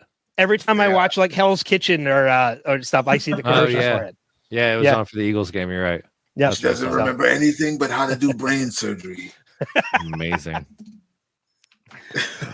She hasn't learned anything new in the past 8 years, so it just works out. Yeah. All right, let's knock out a couple honorable mentions before we move on to movies. Klep, what are some of the honorable mentions? And again, we can just do these real quick. We don't have to go. Yeah, I'll just name off. I got, like I said, I got a long list, but I'm gonna just give you a couple of. What my number one honorable mention is Shogun. I thought it was a great show. The only thing about that show that I didn't really like was the whole subtitle thing, but it is a strong watch if you really have the time to really pay attention. Other than that, I got Cobra Kai, of course. It's gonna always make my list. We're never getting rid of that. That's staying forever. Tulsa King dropped a new season this year. I didn't get to it, but that's definitely on it's my really list. Good. Really okay, I wasn't sure. I was waiting for that to last a couple of seasons before I checked it out, but every commercial does look just phenomenal. The first season is just phenomenal. Like you watch that and you're just like, wow, this is really better than it should be because it's a very simple plot. Yeah, right. It's literally Casino kind of. And Klep, season 2 is better. Really? I mean, it's got my guy Grillo in it. You know, it's got my guy Grillo in it. It's got your guy Grillo in it. It's got my guy Neil McDonough in it. Ooh. Oh, okay. Yeah. Yeah, I gotta get on it. I just haven't had the time. And then my last one would be Only Murders in the Building. Nice. Only Murders in the Building. Alex, I'll go into mine real quick just because that kind of tails into mine. Only Murders in the Building was on my honorable mentions this season as well. This fourth season was just this fourth season, man, like they made it personal with Steve Martin's character, with Zaz being the victim. It was so well done. I'm like, it felt like a little bit of a departure from the past 3 seasons, but in the better way. Yeah. And I loved it. Like it gave it like a fresh little feel to the show. So I gotta get into it. I haven't watched it. That's why it's my honorable mention, because I gotta watch the new season. Oh, okay. Yeah, it's really, really good. And I didn't spoil anything because that's what they set up at the end of season 3. Yeah, I saw that. A couple other network shows for me. High Potential with Kate Olsen. Yep. Is a lot of fun. It's not looks really good. It's not great, but it's fun. Dr. Odyssey, which is actually another medical procedural I got into with Joshua Jackson, where he's the doctor on the cruise ship. He's another doctor? Yeah. Right. Didn't he just do Dr. Death? Yeah. Yeah. Good for him. But now Right, he's Pacey. a doctor. Now he's a doctor on a cruise ship. It's him, Philippa Sue from Hamilton. Yes. Saw that. And oh God, what's his Who's name? the other guy? Don Johnson is the captain of the ship. Don Johnson. So, Yeah. Wow. So his disability is that he's stuck in the middle of the sea and can only do what he can do. He is another freaking doctor with a disability in that he has Alcoholic? he has PTSD from being one of the first victims of COVID. Oh wow. We're gonna take offense in to that territory now. Okay. Being a COVID survivor after a 30-day coma, I'm going to take offense to that. You were in a 30-day coma? I was. We'll talk about that after the show, or another time. We don't have to talk about it now. Yeah, it's fine. Shogun is another one that was on my list as well, and the only other one on my honorable mentions list is one I don't think either one of you have heard of, because it's on another streaming network that is still on the up and coming rise, and that's on Dropout. Their Dropout, for anybody who doesn't know, is a streaming service. It used to be College Humor, and now they have their own streaming service that does a ton of comedy and improv shows on there. And one of the shows that they launched this year is called Gastronauts. It's actually a cooking show, but the comedians that are there as the panel and the judges give these people challenges that are totally ridiculous. And the chefs have to do these challenges. Nice. Like one of them, oh God, one of the challenges was it had to be something that was still edible after it was dropped 5 feet onto a plate. Nice. Like it's so ridiculous, but it's hysterical. It's a ton of fun, and it's the first season just wrapped up in 2024. So nice. That was a lot of fun. But that's the last of my honorable mentions. Alex, what do you got? All right, so I stuck with all 2024 shows for my honorable mentions. So the first one, you give me Mike Shore, you give me Ted Danson, you give me Stephanie Beatrice at the same time. I'm going to love it. Man on the Inside on Netflix. As always, it's a feel-good comedy. Ted Danson in this stage of his career is just remarkable. You see a ton of familiar faces, and I don't know who the lady is that plays the head of the PI detective agency. She's so flippin' funny. She just comes out of nowhere, and to me kind of stole the show from everybody else. But it's a great show. It's feel good, like all Mike Shore properties tend to be anymore, and it hits you in the good spot. So Man on the Inside, big fan. It hits you in the good spot from someone who came from the good place. Bingo. I was hoping you would take that one. Yep. All right. So on the opposite end of the spectrum for the good place, we're going to go to the bad place, because I watched a horrifying documentary series called Quiet on Set.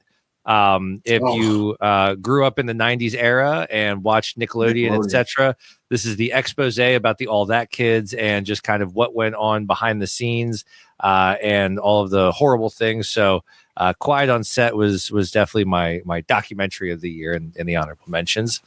A show that I don't think a lot of people checked out, but one that fascinated me because I remember the story happening in real time, and any chance I get to see Lawrence Fishburne play Doc Rivers, I'm going to do it. But Clipped was on Hulu.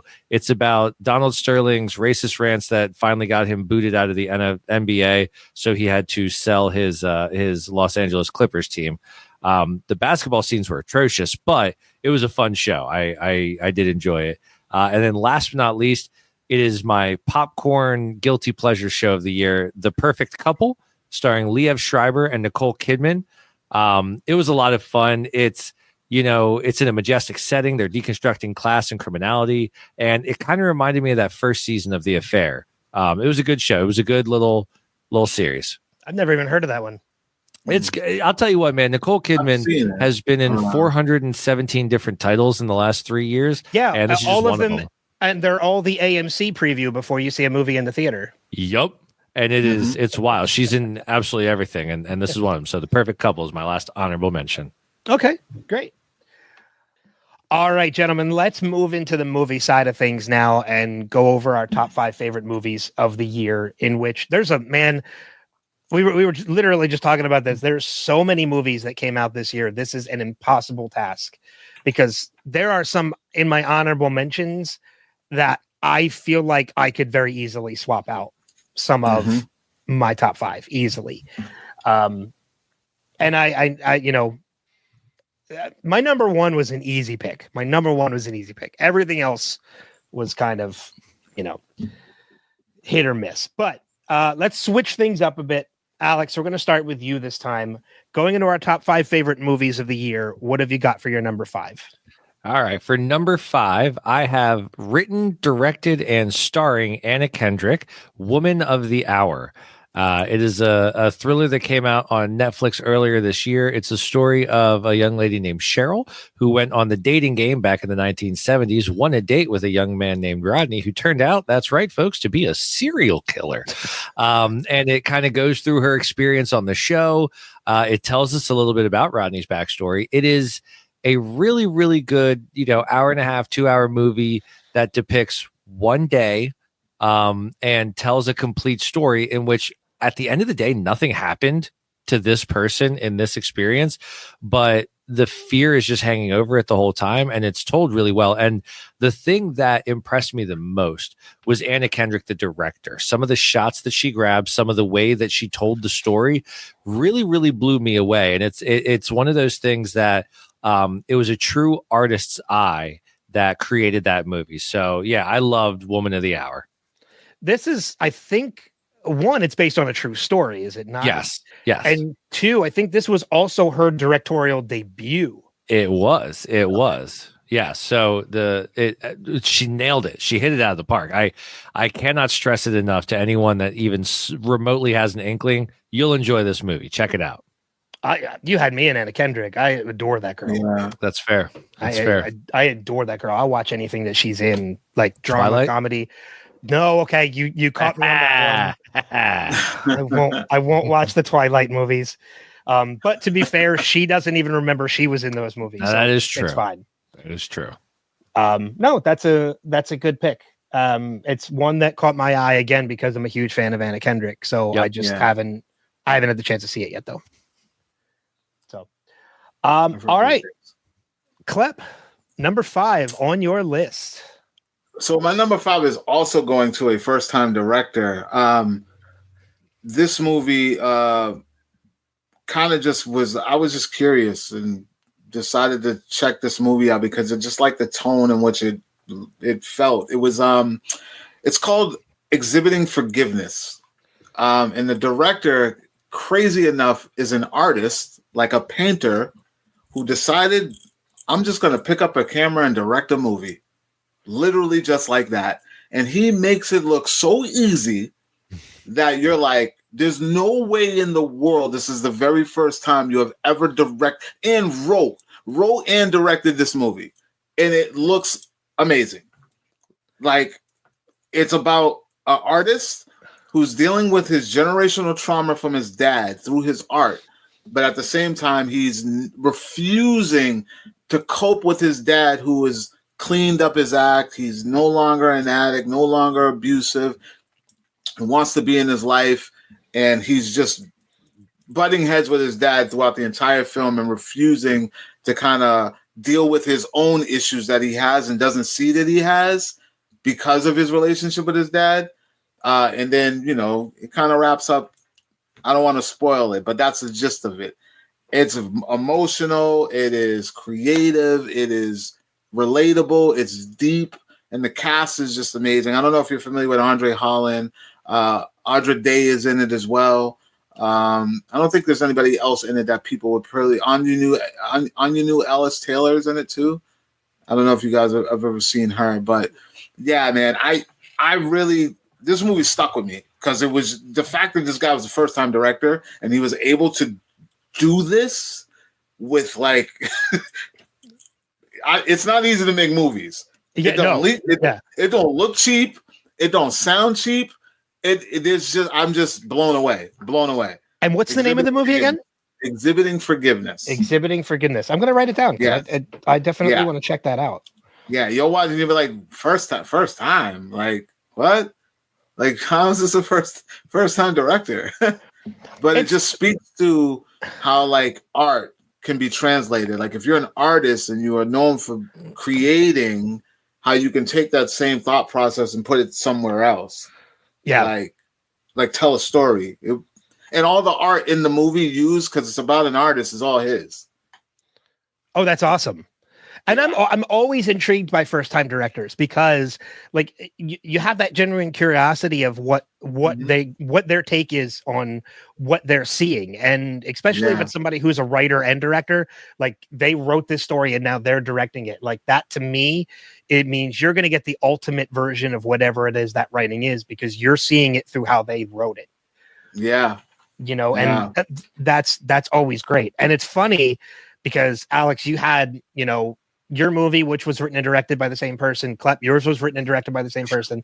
Yeah. My number 5 was also written and directed by the same person. Nice. And it is not either one of your movies. Not a first-time director, but a second-time director.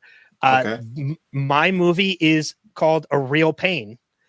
And it was written and directed by Jesse Eisenberg. And it stars Jesse Eisenberg and Kieran Culkin. I want to see that so Me bad. too.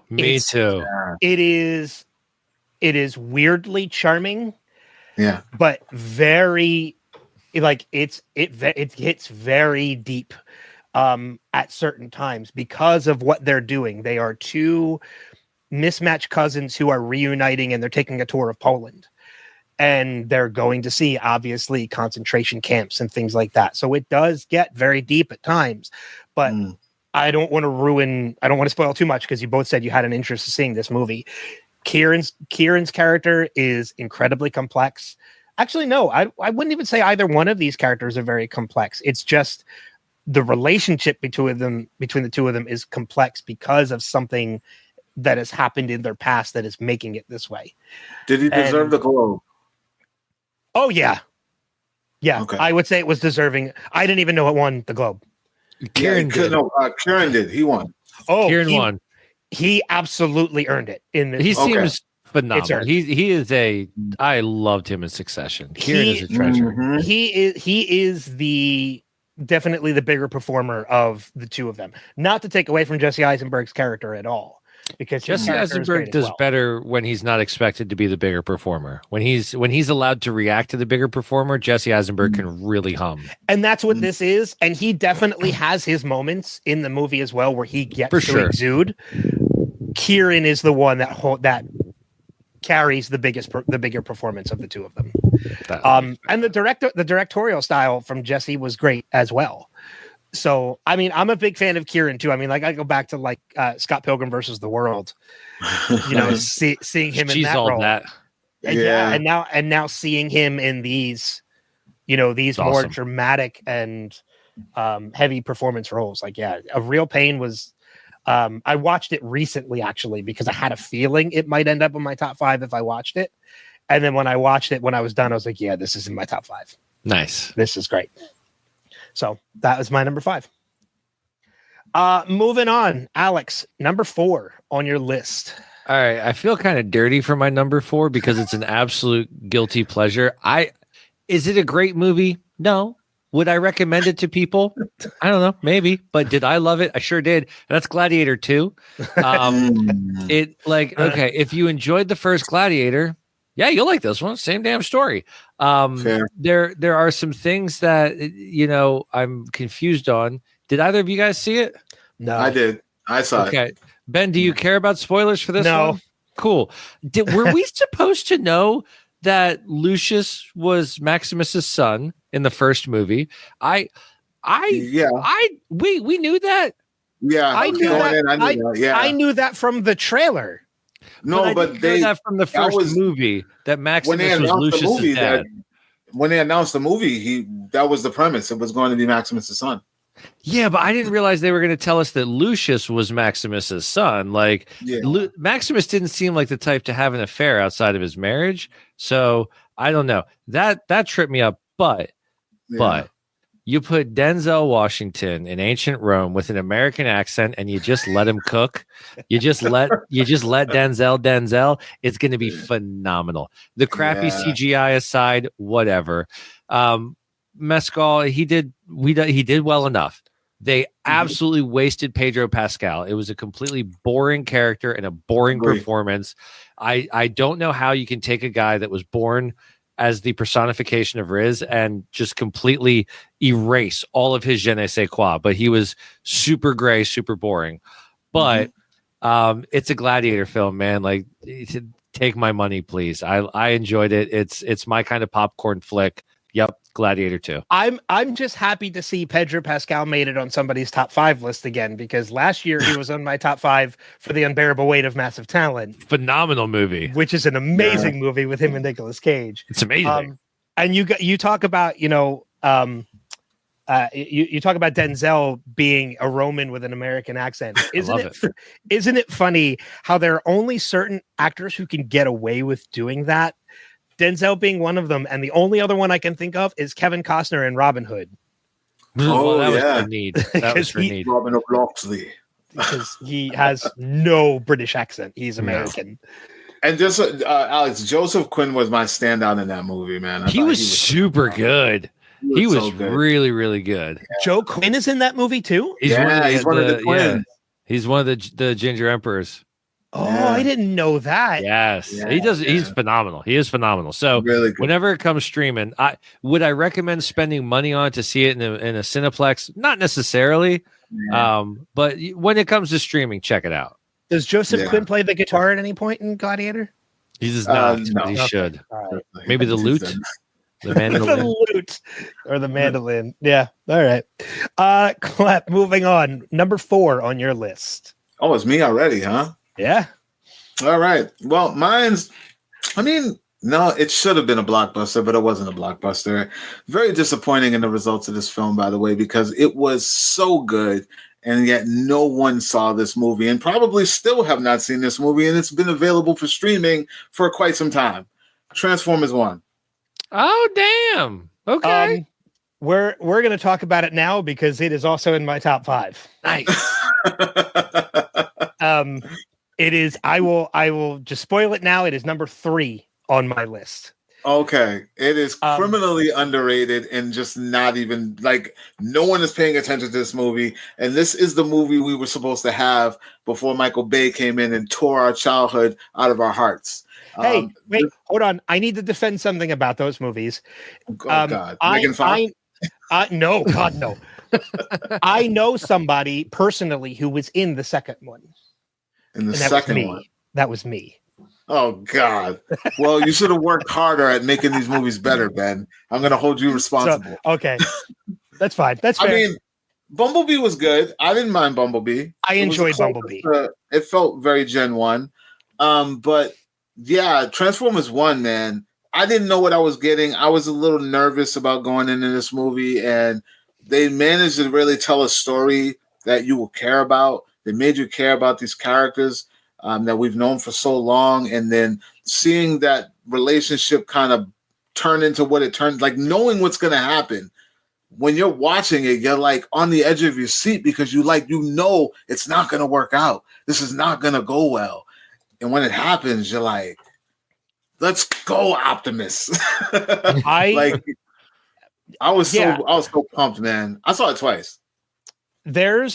There's a particular moment in that movie that hit me, and I don't know why it hit me the way it did. It's just because of how well the story was being told, and that's the reason why it hit me so hard, because we know the future of these characters. We know Optimus survives. We know, obviously, Megatron survives. Alex, do you care for spoilers at all? Not at all. You're good. You're good. Man, when you see the deterioration of that friendship and Megatron's relationship kind of switch to what it's going to become, that moment after he accidentally shoots Megatron, or he accidentally shoots Optimus, and he's holding him like to save him, and he just gives him that look and says, "I'm done saving you," and lets him go. Dude, the scar on him. My heart sunk. Yeah. I'm like, I know he's going to survive, but I literally just witnessed like my childhood just witnessed the fracture of this relationship. Yeah. Because we never got this origin before. Moment.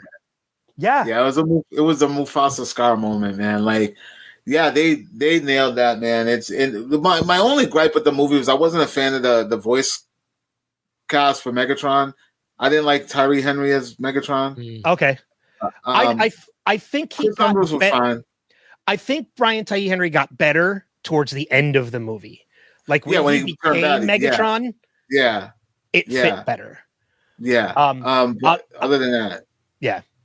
I'm sorry. I'm stepping all. This is your pick. I'm stepping all over it. No, it's fine, man. No, I'm glad that someone else has seen this movie because I can't talk about it with anyone because no one has even bothered to go see this movie. And I'm like, it's literally one of, if not the best Transformers movies since the original '84 version.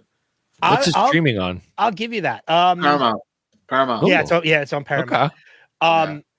I mean, other than like Brian Tyree Henry, like you said too, I was a big fan of Keegan-Michael Key as B. Yeah. Scarlett Johansson. I was hesitant. I like Chris Hemsworth, but I was hesitant on him taking over Megatron because in my head, Optimus. Sorry, I know I keep saying it. Technically, it's Orion Pax, but yeah. But I was hesitant because not only did I grow up with Peter Cullen as the voice of Optimus Prime, I've shared the stage with Peter Cullen. So in my head, Peter Cullen is Optimus. But Chris Hemsworth, because this is an origin story, they are younger, it made sense that the voice had to be different. However, I think Cullen does have a cameo as a voice in that movie. Yeah, he does. I think I heard it. Trying to remember. I've seen it twice. I think he's one of the other primes. Yeah, he's one of the yeah, he is. He's one of the older primes. Yeah. I think he was that was this dude. Why do I feel like I want to say like Lawrence Fishburne or somebody? No, Lawrence Fishburne was Alpha Trion. Yeah, that's what I was thinking. I'm a big fan of his. So Sentinel Prime, I was listening to the voice. I'm like, that sounds like John Hamm. Yep, John Hamm. And then I found out, I'm like, oh, it is John Hamm. Yep, John Hamm. Steve Buscemi as Starscream was perfect. It was so perfect, man. Yeah. Oh, dude. Man, yeah, you got to see this, Alex, man. I need to. I got to check it out. It's really well done. And you're right, Klep. Like, it's a shame that more people didn't go and see this movie because it didn't do as well in the box office as it should have done, which makes me lenient to say we're going to get more, but we should. I think we will. I think they're going to bite the bullet and do it. They should, though. I need a sequel to this because it was done so well. The storytelling was phenomenal. Yeah, it's done really, really well. And it is kind of like, it's like you said, like there's a lot of humor throughout it and seeing the friendship of these two characters and going through. And then it's almost like we start to see the downhill slope of one of the characters, which creates the fracture between the two. And it almost tonally becomes a completely different movie by the end. Yeah. Yeah. And that's why it's such a good but hard ride because you're having fun with it and then you're like, oh, but this is not going to last. This is not going to end well. And it's awesome. It's great. When you know the future of these characters, you're right. Like you're waiting for it to happen. And then even though you know it happens, when it does, it hurts.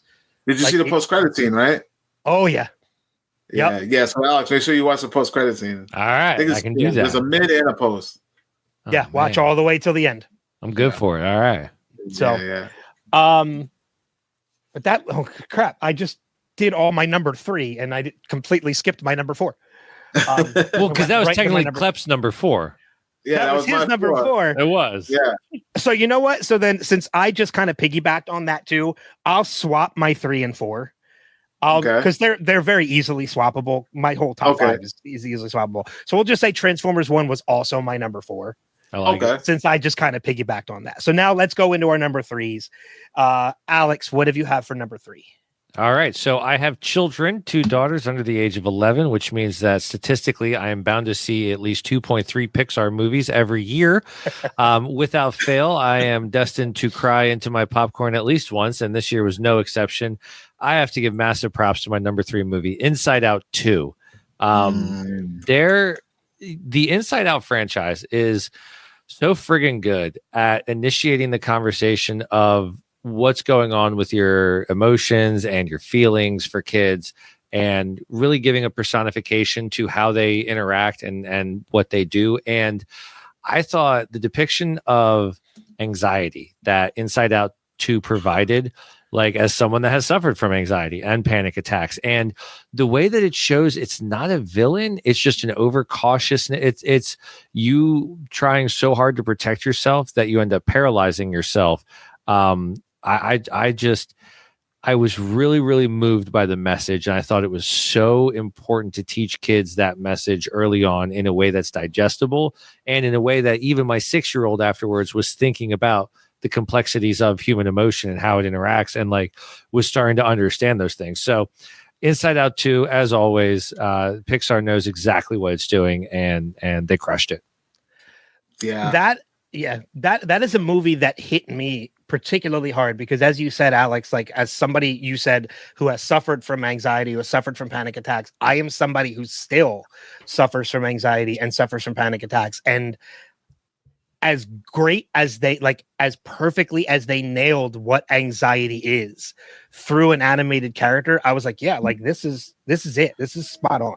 Yeah, this is what I go through on a daily basis. Combine this with how Ted Lasso showed the physiological, like the way that a panic attack really like affects your visions, fear, and like your hands and everything. Like really, really good representation. Yes. Yeah. And I would say as someone who doesn't suffer from that, it moved me and very cleverly laid out the map and foundation. And one of my things that I said in my review was that this movie is not just for the kids. It is for the parents to understand what their children are going through, because I completely was like, wow. Like I was wild. Like I was just watching that one scene when she's like trying to fix it all. Yep. I was like, holy shit.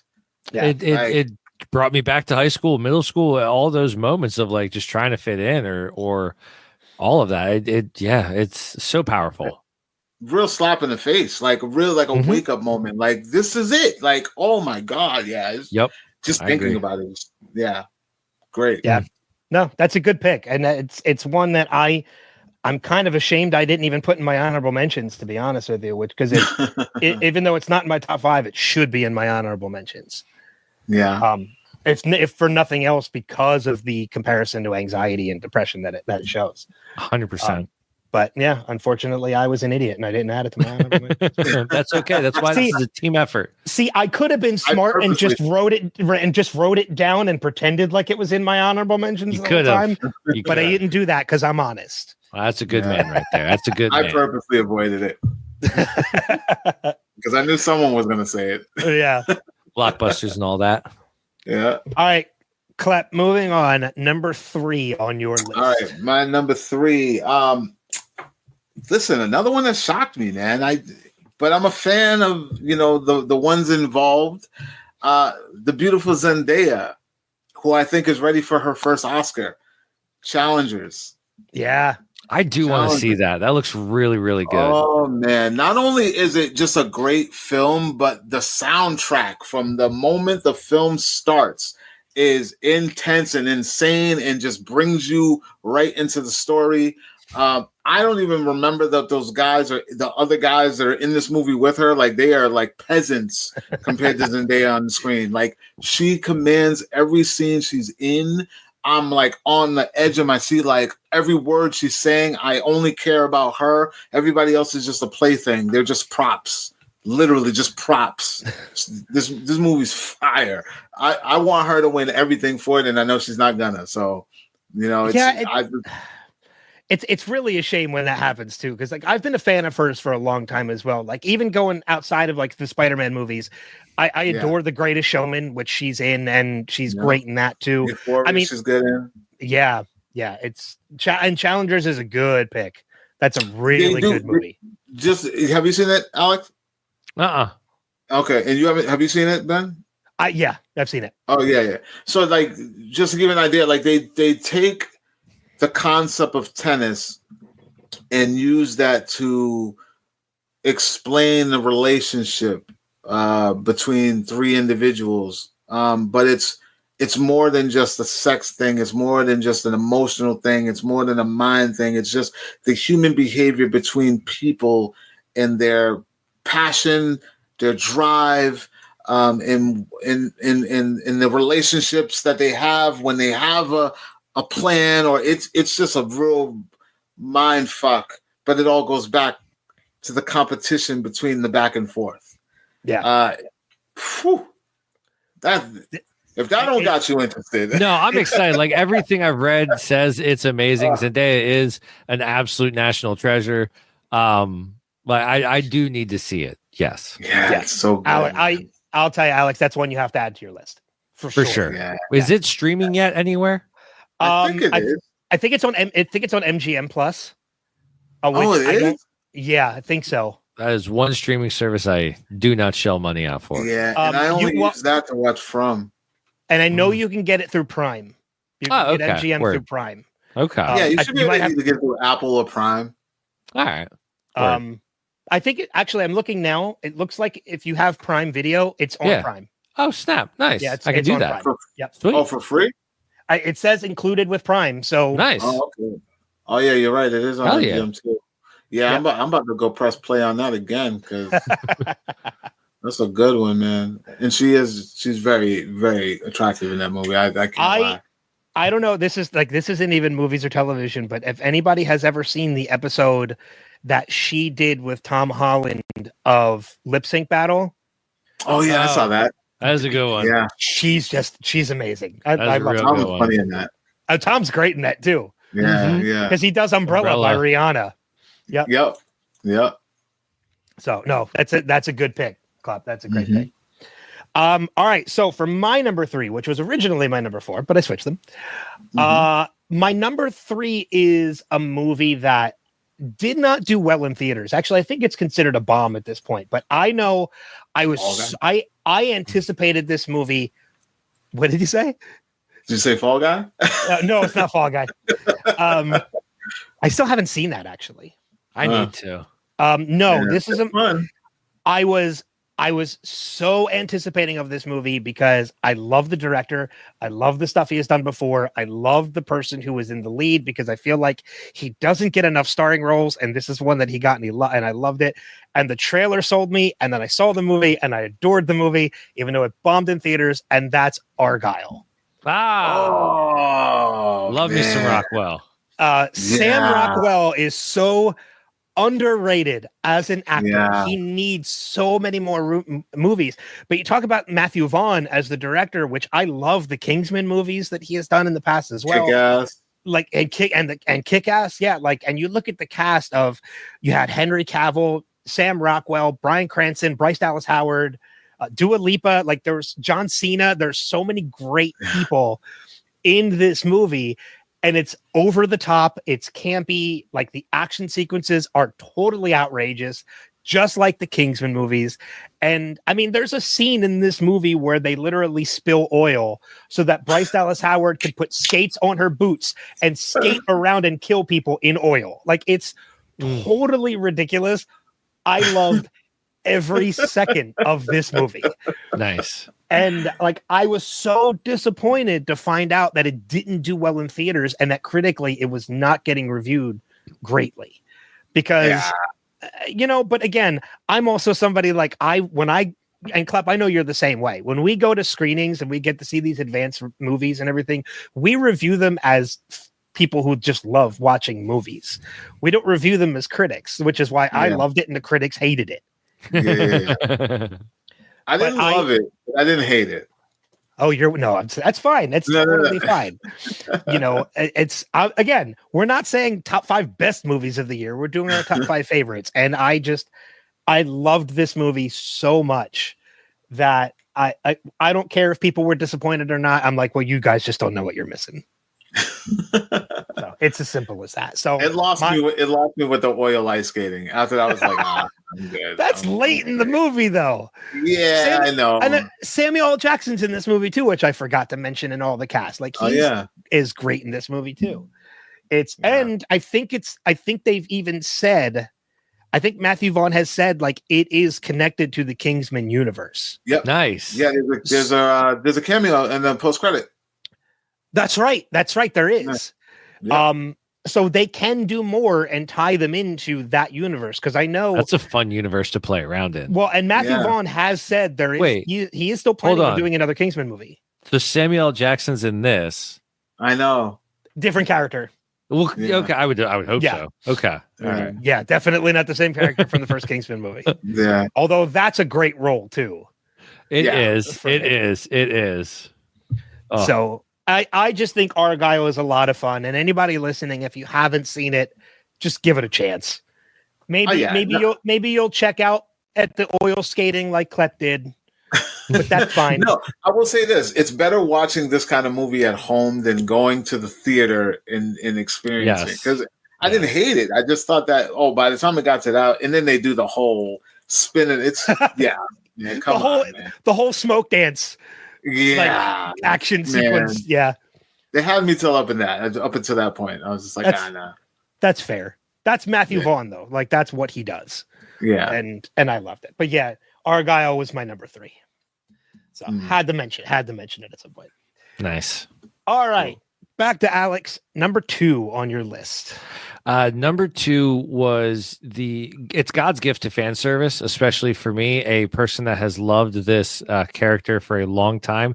Number 2 is Deadpool and Wolverine. Of course. 100%. I'm amazed we haven't heard it yet. I'm wondering if you guys have it higher up on your list or something. We'll find out. I will tell you honestly, I left it off my top 5. Okay. All right. I can respect that. Intentionally. Same. Yeah. Same. Okay.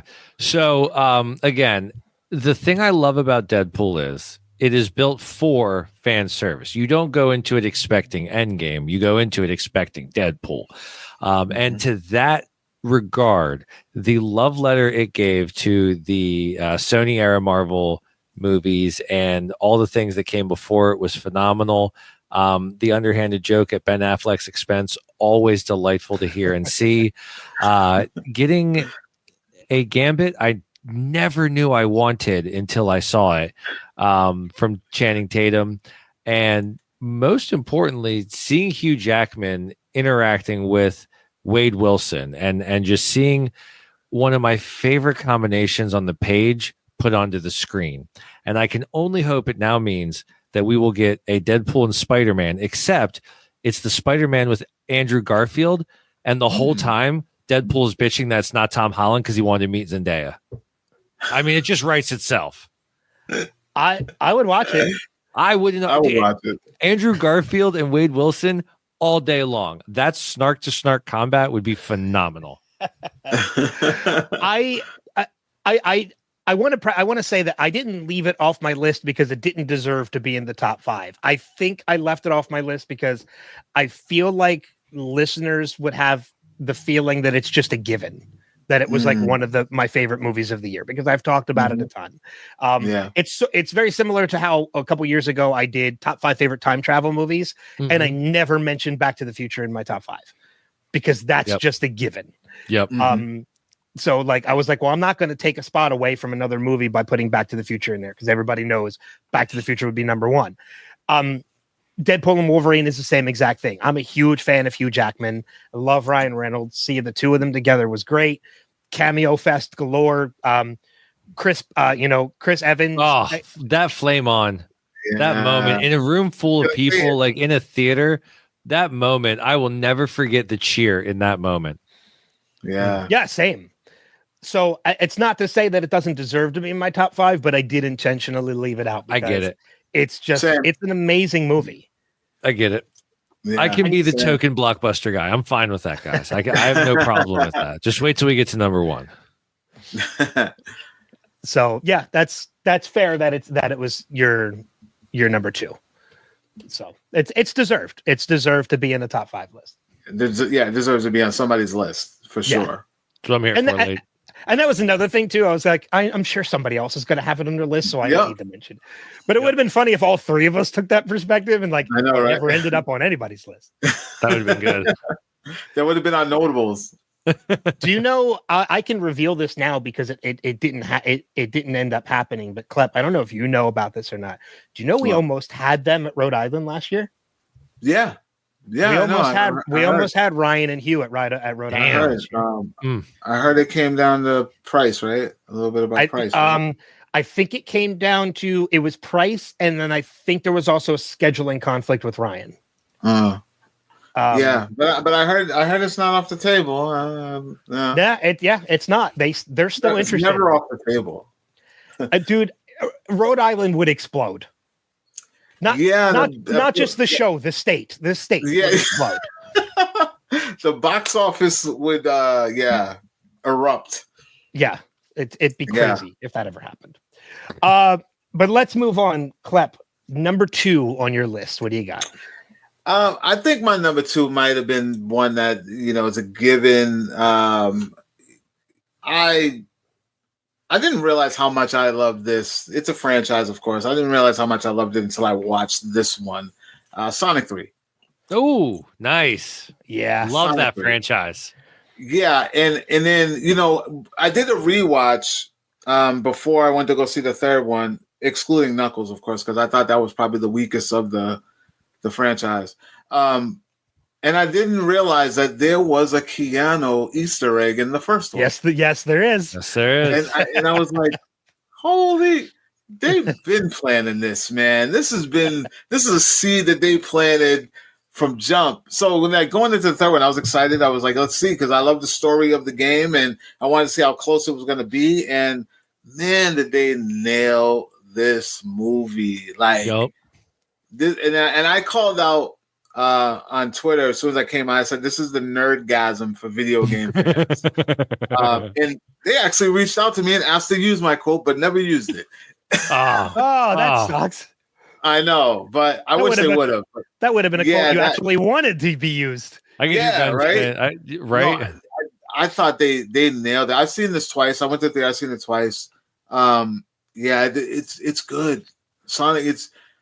And then the Easter eggs in it, the post credit scenes. It's like they can just keep doing this. I don't think they can fail as long as Carrie's still involved, and they can't fail because Carrie's still showing this. I was just gonna say he steals this movie. Yeah, he's stolen all 3 so far. He's stolen all 3. Yeah, I mean it's what he does. And I will say too, I do enjoy Ben Schwartz too as the voice of Sonic. Yeah, he's a really good Sonic. Yeah, I like Idris as Knuckles, man. Yeah. His comedic timing and his lines are just hilarious. So yeah, I didn't like his show though, but I like him in this. Yeah, Knuckles. But yeah, Carrie steals it. Keanu's a great addition. It's just it's a great franchise, and it's a franchise that has only gotten better as it's gone on. Yeah, you love to see it. So which is rare, but I love seeing it, especially considering this is a franchise that was heavily criticized when it was first announced because of the animation style of Sonic. Yep. Yeah. But I like that little nod, that the little tease that the Chip and Dale movie gave it. Yes. Oh, by the way, what a phenomenal movie that was. The Chip and Dale movie was everything I've ever wanted it to be. Yes. Oh my god, it was so good. The fact that the original Sonic was a guest at their convention. Oh my god, Ugly Sonic. Ugly Sonic. So damn good. Oh man. It's a good pick. I think that takes me to me now, right? Yes, sir. Yeah, number one. Number two. Number 2. Oh yeah. Still my number 2. So this movie is one I was highly interested in, but I was kind of turned off a little bit because one of the actors in it, I know I'm in the minority on this. I'm not a fan of this actor. I think he's incredibly overrated, and I've never really, and I know everybody, as soon as I say the name of the actor, everybody's like, well, what about this? And what about this? I'm like, I don't care. Like I feel like he's overrated. And then I watched this movie and I absolutely loved his performance, and that's Tom Hardy. And my number 2 is The Bike Riders. Ooh, okay. Really? With Austin Butler, Jodie Comer, and Tom Hardy. I thought that was last year. Alex and I were talking about this before you logged on. The movie was actually finished in 2023 and was doing the independent circuit, like the film festival circuit, but it didn't release to the public. And like, we didn't get screenings of it until 2024. So yeah, I remember we went on the same night. Yeah. So it feels like it was 2023, but it was 2024.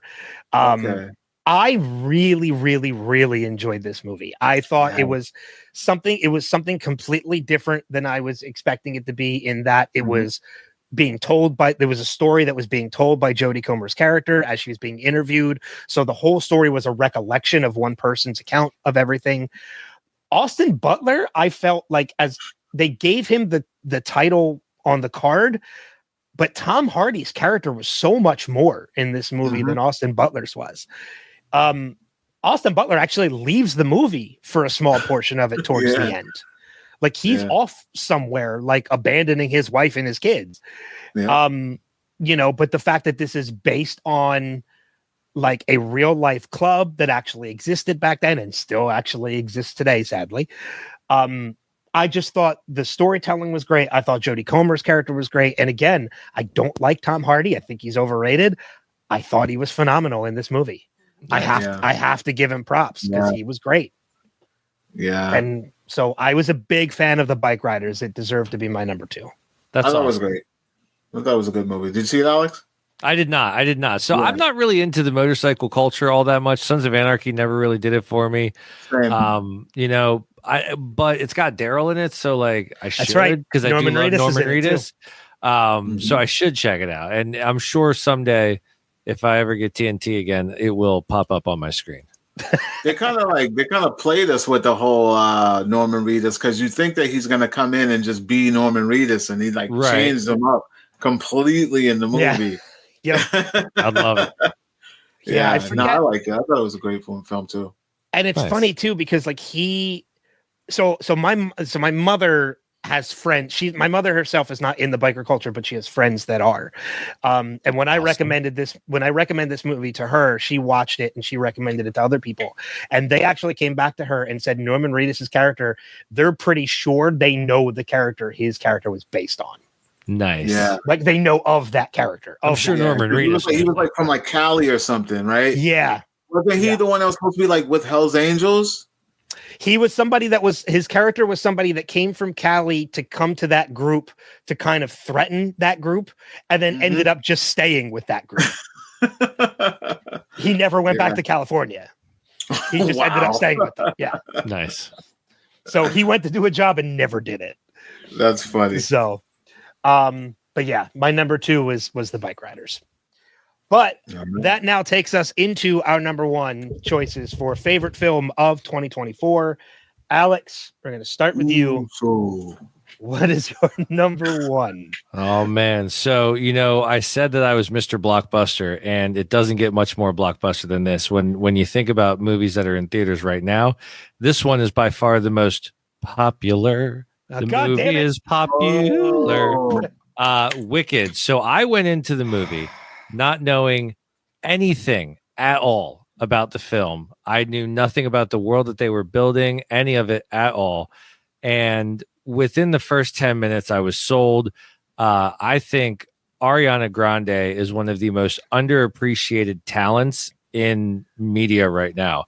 Her singing and her acting was top notch. It took until the second time I saw the movie, because I didn't know anything about the story, to really appreciate the subtle nuance of how Ariana was playing the movie. And it blew me away. I've listened to both the Broadway recording as well as the movie soundtrack now. And like, I love Kristen Chenoweth, but I think Ariana Grande plays accessible in a way that Kristen Chenoweth just doesn't really do. She's always going to play like the mean girl, the little bit of plastic, but Ariana Grande had such a legitimate sweetness in the way that she played the character. I thought Cynthia Viro played Elphaba with such a true honesty of understanding what it felt like to be in her shoes, and their relationship and their bond was so palpable. It blew me away. The entire movie just absolutely blew me away. I cannot wait to see part 2, even though my 10-year-old went online and found a bunch of spoilers and ruined it for me. I can't wait. So I've seen the play. Okay. I've seen the play years ago. I had an ex-girlfriend who loved it and was like, "You got to see this." So I was like, "All right, let me go check it out." I knew what it was. I knew it was a prequel of What We Know and all that stuff. I loved the play. So when I heard the movie was coming out, I was all over it. I was like, I got to see this. I got to see how they do this on the screen. And from the visuals and the cast, I was like, yo, this might be something. This might be crazy. I walked out of that thing like shaking with so much excitement and adrenaline because it was so good. Like, Ben, you saw me, man. I wouldn't shut up about this movie. Yes, I wouldn't shut up. Like, Jeff Goldblum.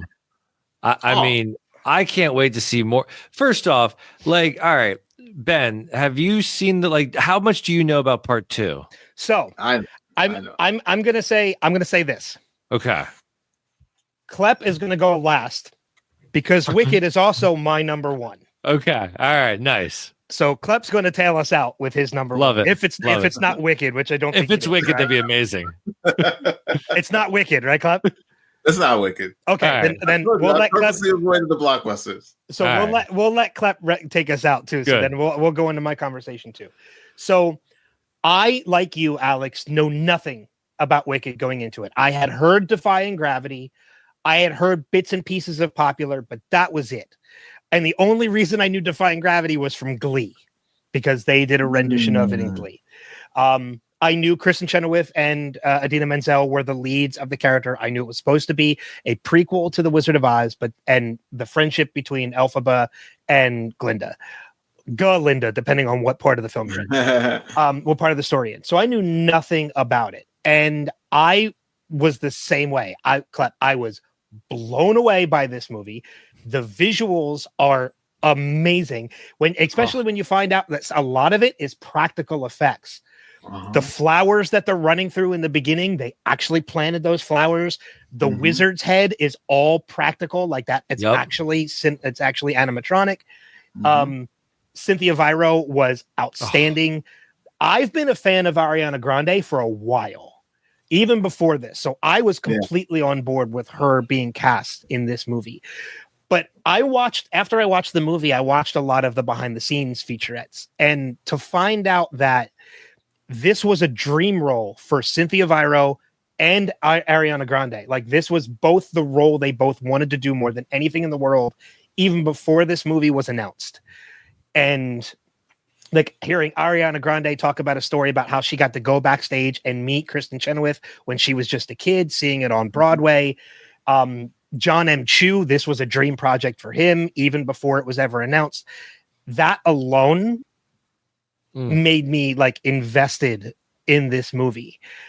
And I have no shame talking about this. Even though I had heard Defying Gravity before, that ending left me in tears. Bro. It is so powerful. It's otherworldly. Otherworldly. Yeah. Like I started, there's a scene in that where they're talking to each other and they're getting ready to leave. It's the I hope you're happy. Yep. And it's when they call each other my friend.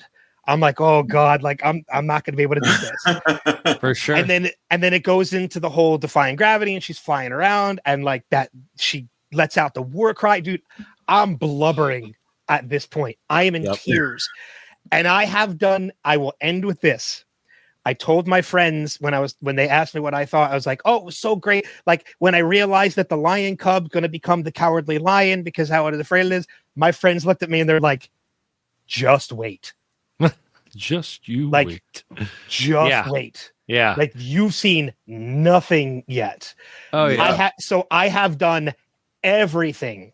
I will not look at any spoilers. All right. I will not know how that story ends, what happens, who anyone becomes, anything until I see it in theaters. Okay. I respect Stay away that. from the play. Stay away from the play. Oh yeah, I know. I won't even listen this... to the soundtrack of the original Broadway cast because of that.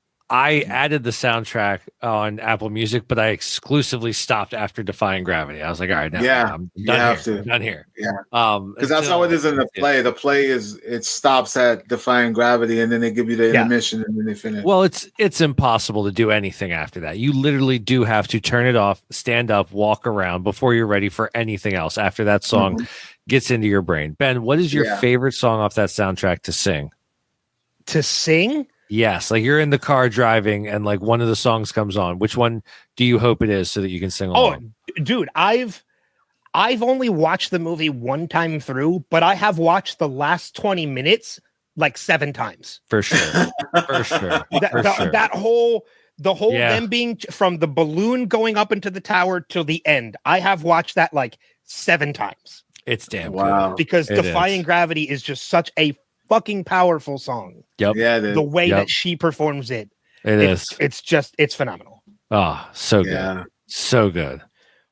And Klep, I'm kind of actually glad I didn't go to the screening because I know I would have been a blubbering mess in the theater. Oh man, everybody that was there with me was like that. We were all just like oh my, what the fuck just happened? Like it was like a beat in the chest, like religious experience. Yeah, I'm not gonna lie. When we're done this, you may be going back and hitting play on that other movie.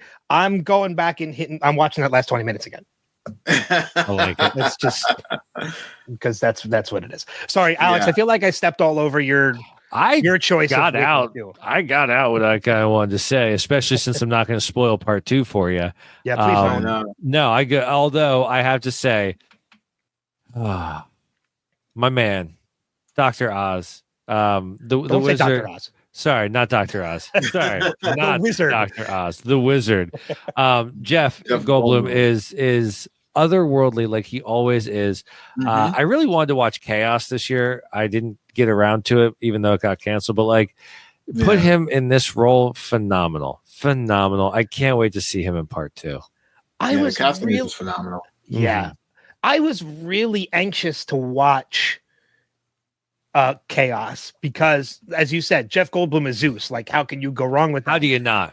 And then when I heard it was canceled, I'm like, well, now I kind of don't want to watch it. What's the point? You know, I know that's what I've been struggling with. Netflix, man. They don't promote, man. They don't promote. They don't, shit. And they could have that. Again, Jeff Goldblum is Zeus. That's a surefire winner. Yeah. So, Klep, what's your number 1? Yeah, that takes us to right. I'm so intrigued. Klep's going to take us out. What is your number 1? Listen, man, I'm just going to give you guys 2 names, and you're going to know what this is: James Mangold, Timothy Chalamet. Oh yeah. Okay. Listen, man, as someone who's not a big Timothy Chalamet fan, I just, he's the new kid in town. Everyone thinking he's the hot thing. He's in Dune. He's in this. He's in that. He's Wonka. And, I liked Wonka. I thought he did great. I was like, wow, he really committed to that role. This kid's great. But a lot of people are hearing words. I'm hearing sentences like the next Daniel Day-Lewis. And I'm like, really? I mean, he's dating a Kardashian. So I go and I watch this movie, A Complete Unknown. Yeah. A Complete Unknown. And I'm like, well, it's a biopic. He's going to be Bob Dylan. This young man becomes Bob Dylan. Like, I put it up against Elvis. I put it up against that movie. Like, you want to talk about method? And not only that, he's doing the singing. He's transformed completely. The voice, the mannerisms. And I'm watching this movie like, this guy is brilliant. I'm like, he's so committed to this role. Like I'm watching Bob Dylan. Like this kid is phenomenal in this movie. Like I believe it. I believe every minute of it, every moment of it. And just him on stage playing these songs, like he's outshining Ed Norton, who comes in as Pete Seeger. And I'm just like, yeah. That's just Ed Norton playing Pete Seeger, but that's Bob Dylan. Like that's awesome. He commands this movie so well. This had to be my number 1 because it's the only movie that I can remember seeing like all year where I was just engulfed in the character, the actor, the story, the music. Like, I never listened to Bob Dylan, but after this movie, I was listening to Bob Dylan. Yeah. Yep. Like, I was like, I want to play some Bob Dylan, like right now, because of his performance in this movie. So A Complete Unknown is my number one movie of 2024. And I really hope that he's a contender. I don't think he's going to take it. I really think Conclave is going to take all the awards, but I really hope that Timothée Chalamet makes some noise at the Oscars. That's a really good and not surprising pick. And the only reason why it didn't end up in my top 5 is because I haven't had an opportunity to see it yet. But everybody I've talked to who has seen that movie is the same way as you are. They were nothing but raving, not only about the movie itself, but Timothée Chalamet's performance as Bob Dylan. And I've heard a lot of comparisons to, like you mentioned Elvis with Austin Butler playing Elvis. Yeah. That to me was more about the general than it was about Elvis. But you look at some other ones like Ray with Jamie Foxx, who was an amazing performance as Ray Charles, but didn't do any of the singing. Like they used the Ray Charles soundtrack. Yeah. But also Val Kilmer is The Doors. Val Kilmer's The Doors, but also Joaquin Phoenix in Walk the Line. Where Joaquin did the singing too, though. Joaquin did do the scene. He did the singing and Walk the Line. Yeah. Did Val do the singing in The Doors? Absolutely, he did. Yeah. He became the Lizard King, man. Like, dude. So, and that's where I was going. Like, because Val Kilmer, I'm a Doors fan, but like his depiction of the Lizard King of Jim Morrison was one of the best I've ever seen on screen. So I'm excited to see how Chalamet does, and Jeremy Allen White as Springsteen. Oh, I forgot he's in that as Springsteen. So that's going to be an intro. I don't know if he's going to be able to pull off the boss, but we'll see. I forgot he was playing that role. I don't want to spoil things, but I'll just say it's Bob Dylan's movie. Right. I would say you'll get more of we were just talking about Joaquin. Who did he play? Johnny Cash. Johnny Cash. You get more Johnny Cash than anyone else. I got you. But this movie is one to check out. You want to talk about biopics and people who can become that I haven't seen any interviews because Dylan's still alive. He's not gone. Yeah. I haven't seen or heard him say anything about this performance or what he thought, but I would be creeped out. I would be like, dude, what? Like, there's a scene where, they do late 60s Dylan. He's got the glasses and the hair and he's walking around smoking a cigarette, and it's just like I don't even see Timothy in this movie at all. That's crazy. Awesome. Yeah, it's crazy. Yeah. That's how you know it's a good performance, when you get lost in the performance and you don't even realize it's an actor playing that role. Like you think you are watching that role. Yeah, the way he's talking and the way he's acting, and it's like, wow. Yeah, this one of those movies I can't wait till I can watch it again. Like I need this in streaming like ASAP because I want to just press play on it. I wouldn't be surprised if we see it maybe within the next month. It's going to hit. Yeah, because when the Oscar season, they want people to see these movies before the Oscars, so it'll be out very, very soon. I mean, Wicked had a very quick turnaround. I got down the first day, baby. Oh, so I watched it on I watched it on New Year's Day. Yep. I feel like they shot themselves in the foot though, because I feel like they could have did a little more at the box office. I felt like they could have. Yeah, because I stopped going to the box, but then again, I don't think I was gonna. Well, I think they were banking on the sing-along versions still doing money at the box office. True. Yeah. After doing the release of the movie, because they were still doing. I think you can still go to the sing-along versions at the theater. That's fine. Yeah, I think you're right. I think I've seen a couple when I was just kind of scrolling through. Yeah, but A Complete Unknown. I'm glad you brought that up because that is one I'm the same way. Because we're getting Oscar noms in this week. I think they're hitting this week. I think Tuesday? It's the 17th. No, that's next week, right? Next week. Oh no, the 17th is Thursday. Is not this Monday. It's next Monday. Oh no, hold on. I'm in February. It's Friday. It's this Friday. Oh, it's this Friday. Yes. Oh damn! I think, all right. Or wait a minute. Or are they the 21st? They might be the 21st. See, this is something I should go. Oscar noms 2025. No, the 19th. The 19th of this month? So They're 7 days from now. So Sunday. That's a Sunday. Yep. Wait, so they're going to do the announcements on the 19th? Yeah. Don't they usually do it during the week in the morning? Nominations announcement Sunday, January 19th, 2025, the date of the awards. Finally, they're going to do it on a weekend. Finally. Yep. They normally do that. They normally do it on a weekday in the morning.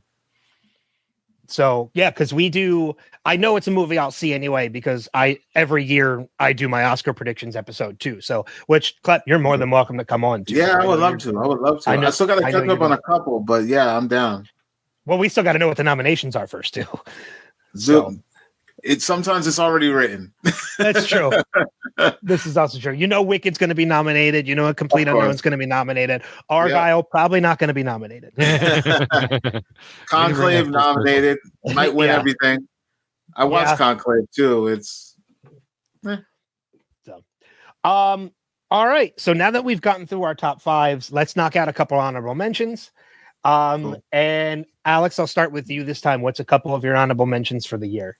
All right, so my first one is If, written directed by John Krasinski. Ooh, also in mine. 100% with we got some Ryan Reynolds in it. So here's what it was marketed as a kids movie, so I took my kids to it. It's not a kids movie. It is a movie for people that understand existential dread and that understand the pain and just the crappiness of losing your adolescence. And my kids were going in expecting some cross between, I don't know, Inside Out and Minions, and they got a really, really poignant adult think piece, but it was super good. Like, as an adult, I loved it. I thought it was phenomenal. So If, all day long. Yep. Yeah, it's a kids movie for adults. That's exactly what it is. Yes. Yeah. Any others on your honorable mentions? Yes, I do have others. Roadhouse, because why not? It's a stupid popcorn flick. Like, absolutely. Give me some Conor McGregor trying his best at acting, 100%. Hitman, let me tell you, Glenn Powell is one of the most charming, just like himbo god. I am buying all the stock in Glenn Powell that I absolutely can. Hitman was a phenomenal movie. Of course it was. It was a Richard Linklater, but Glenn Powell just exploded onto the scene for me, and now I want to consume everything he's ever been in. And then my last one, because every Christmas 35 different original movies come out, I'm going to put on the list this year Our Little Secret, starring Lindsay Lohan, just because I'm so happy to see her having a comeback, man. Like, Lindsay Lohan, you know what? I get it. I know, but I'm here to cheer for my fellow millennials that fell on some hard times and are now ready to stage their comeback. So Lohan all day. Freaky Friday's coming. Damn right it is. Team Lohan. Tell me you'll never be on this podcast again without saying you'll never be on this podcast again. Mention Lindsay Lohan. No, it's that's fair. I mean, I'm not a fan of hers, but to each their own. Come on, man. Listen, the very first movie I ever saw in the movie theater twice. Oh, Parent Trap? Mean Girls. Mean Girls. Okay. All right. Respect. And I went by myself both times. Damn. Okay. I just saw that movie for the first time this year. Wow. The OG one? Deep. The OG Mean Girls. Okay. Stay away from that new one. No. Oh yeah, I stay away from the new Mean Girls and the new Don't Tell Mom the Babysitter's Dead. Yes, stay away. I wanted that to be good, but like I won't desecrate the original memory. I'm just not going to do it. The original's too perfect. I'm right on top of that, Rose. The dishes are done, man. They were both bad, man. Oh God. Who's up next? Yes, sir. Klep, that's you. Some of your honorable mentions. All right. Well, I'm gonna throw a bone to Alex because he put Roadhouse on his, so I'm gonna put Twisters on mine. Ooh, yes, yes, sir. Yes, sir. I like it. Twisters was a lot of fun. I don't think it's better than the original, but I think it's a great movie of its own. I think they nailed it. You know, new characters, similar storyline, but it still kept me engaged. It's fun. It's nerve-wracking at the same time. They do some new creative things other than the flying cow. I thought it was great. I thought it was a good movie. I recommended it to a lot of people. Another one I'm going to go with Alien Romulus.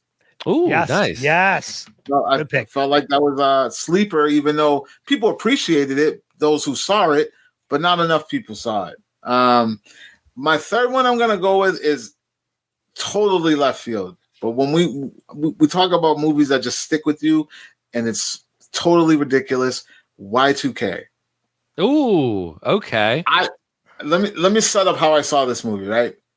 I skipped all the screenings for this, Ben. I had early screenings for it, and I skipped them all. I did too, and I did too. I was going to see Craven on a screening, but I was early, and I was like, you know what? Let me just buy my A-list ticket. I'll reserve my ticket to Y2K until it's time to go to my screening. I almost didn't want to leave. Okay. I was like, this is so ridiculous and it's so perfect. It's a movie that takes place on the night of 1999 going into 2000, and all the appliances and electronics turn against us, and it is the best shit show. And I still have yet to finish it. I stayed till about the third act, and I was like, I gotta go see Craven. You should have stayed. Wow. You should have stayed at Y2K. Man, I wish I would have stayed. So I have to finish it. But I loved every minute that I got to see of that movie. And then a couple would be Book of Clarence is a good one, and of course Abigail. Boy Kills World. Nice. Boy Kills World was a lot of fun. Yeah, that movie was great. So I'll go into some of mine then too. I had Twisters on my list as well. Mm-hmm. Hitman was on my list as well. One Klep, I'm kind of surprised you didn't bring up. Bad Boys Ride or Die was on my. Fan. I thought you were a fan of that one. I'm a fan of Mike Lowry and Marcus Burnett. I'm not a fan of what they look like today. Okay, all right, that's fair. That's fair. A couple others on my list too, as well. If was on my honorable mentions as well. Yeah, that's a good one. Carry On, which is one that we just got late in the year. Yep. Taron Egerton. I love Jason Bateman, so like I still got to see it. Ditto. I thought it was a lot of fun. It's very Die Hard-esque in that it takes place on Christmas in an airport. So Die Hard 2. Yeah. Beetlejuice purely just for the nostalgia aspect of it. It didn't blow me away movie. For that reason, Ghostbusters Frozen Empire is also in my honorable mentions list. Wow, I actually forgot about that one. But the last one I have is one that almost made it into my top 5, and that's Speak No Evil. Okay. That was in mine too. Yeah, mine too. Yeah. Man, that movie, oh God, James McAvoy is God, he creeped me out. That entire movie. Like it's so I know it's a remake, but it's so damn good. Yeah, it is. That's awesome. Yeah. Damn, I think you and I both had a lot of high remarks about that because we both got. Yeah, no, that movie was phenomenal, dude. Like that movie, just the unsettledness of just that whole concept of, meeting new people and trying to make new friends, and it was very, very relatable and creepy as hell. Yeah. Oh, 100%. Absolutely. Damn it. The list is too long. I know. There's others I forgot. And I know I'll hear it from people like, why didn't you mention this? And like, sorry. There's only so much time in a year. But that being said, now that we've gotten through our top 5 movies and television shows, let's spend a couple minutes and just kind of look to the future a little bit. Okay. Anything out there that kind of sticks in your brain, television, film, anything that you guys are like really, really anticipating seeing? And Klep, I'll start with you. Yeah. As far as films, I'm extremely excited to see everything Marvel, of course. Captain America is like probably my number one over everything else. I don't really care about Fantastic Four yet. But Captain America is like, I'm focused that movie is going to do good, at least good. Yeah. Hopefully. As far as one more is the Karate Kid. I got to see the new Karate Kid. Hell yeah. Legends. Got to see what that's about. Yep. Damn, what else is even coming out? There's so much coming out in 2025. I am excited to see the movies that you and I got coming up, like Wolfman. I want to see that. I'm curious how they're handling this new. It seems like they're taking another stab at these new universe movies again. Yeah, and it's by the same person that did Invisible Man, which I thought was pretty cool. And then as far as TV shows, we got to wrap up on Cobra Kai, of course. What else is coming out? There's something coming out this year. What Marvel? There's something Marvel coming out. I know for a fact, and I can't. Ironheart. Right. Ironheart, is that this year though, or is it next year? Did they push it? I thought that was 2025. I could be wrong. Yeah, I think they might have pushed it, but anything that's Marvel, I'm on board with. That's right now. That's my only focus. I need some more Marvel in my life. It's not enough of it. I will tell you the one Marvel property I am looking forward to in 2025 is Daredevil Born Again. Daredevil Born Again, baby. Oh my God. How did I forget about that's what How did you forget about Daredevil? That's my favorite Marvel character. Yes. I need a hallway fight scene in my life in the worst way. Over Captain America. Daredevil is my most anticipated anything of 2025. Flippin' and I truly believe that they're going to do it correctly. I do. I do too. I have high hopes. I have a lot of faith. I think they're gonna do okay. I mean, we got Bernthal as a part of the story. We got Froggy and Karen. Like, come on, we're fine. And I think we get that in March, right? Is that March? No, May. Is it May? No, it's March. It's March. Captain America's February, and then March is Daredevil. Yeah. March. So okay, that's How did you forget about Daredevil? And then Superman. Oh, of course, Superman. Yeah. Alex, what about you? What are some of the things that you're looking forward to for the year? A lot of next season. So Severance season 2. Really looking forward to that. Starring Adam Scott. It's directed and written by Ben Stiller, which is just the coolest thing to say. Not Daryl Dixon. Dead City season 2. Last of Us season 2. I believe there's another season of Righteous Gemstones coming out. And as always, the 2025 Phillies that will ultimately break my heart come October. You're the one that chose the podcast on them. Love is what it is. You can't help who you love. What are you gonna do? No, that's you guys kind of hit the nail on the head for a lot of the ones I'm looking forward to as well. Obviously, I got to see the wrap up of Cobra Kai. The way they left us in that last chunk, man, I'm like, I don't know where they're gonna go with it now. Yeah, but I'm excited. They're gonna move the island. People dying now. It's like, what? I don't even know what to expect. Just as I am Cobra Kai Legends, I'm excited for that as well. Yeah. Captain America: New World Order, I'm excited for. Thunderbolts, I'm excited for. Superman, I am incredibly excited for, just because it's James Gunn, and I think that trailer looks amazing. I think we're getting a new Mortal Kombat next year or this year in 2025. Yeah, that movie has been in the pre-screening circuit for a year. Is it the same cast as the first one? Yeah. Oh, good. Yeah. All right, good. I'm hesitant, but I'll watch it because I love the franchise. I just don't like Jared Leto, but Tron Ares. I want to see. I don't like. No, I don't like. That's Jared fair. It's not Morbin time. No, Morbin time. God damn it! I will never watch that movie either. I got through 8 minutes of Madam Web, and I was like, I can't. The first Venom is the only Alter Spider-Verse movie I've seen. I don't like any of them. I didn't like Venom either. Another reason why I hate Tom Hardy. Yeah. This Venom.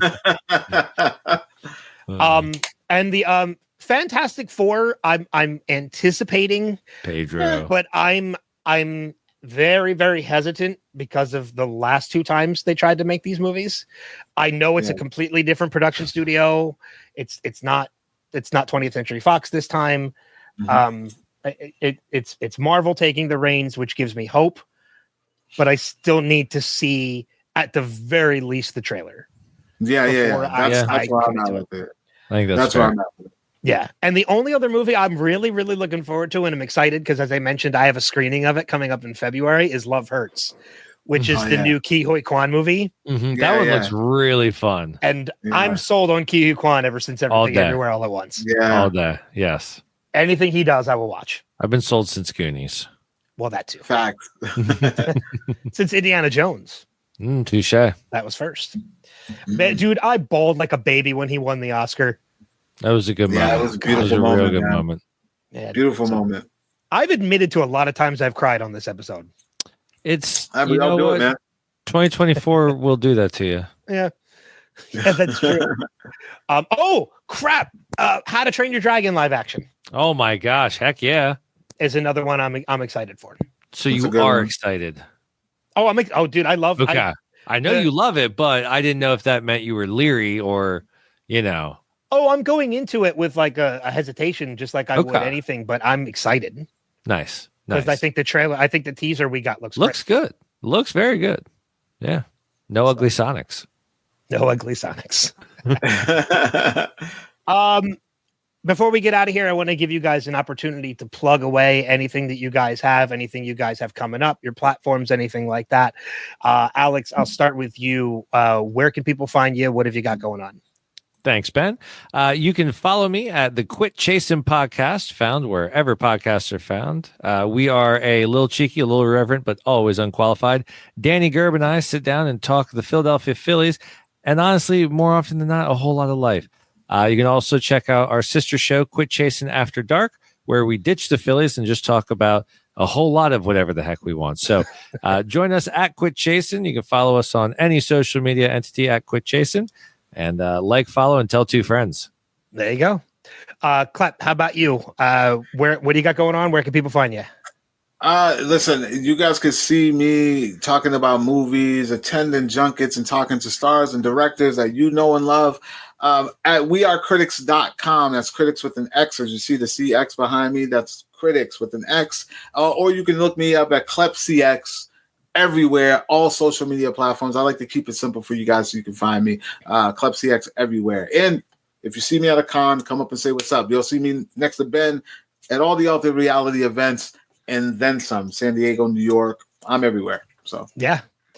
You actually have an event coming up in New York I know you can promote, but I think tickets are already sold out. So yeah. See, I wasn't talking about it because everything's sold out. I will be hosting the 40th anniversary for The Last Dragon, and Timac himself is going to be there doing a meet and greet with all of you guys.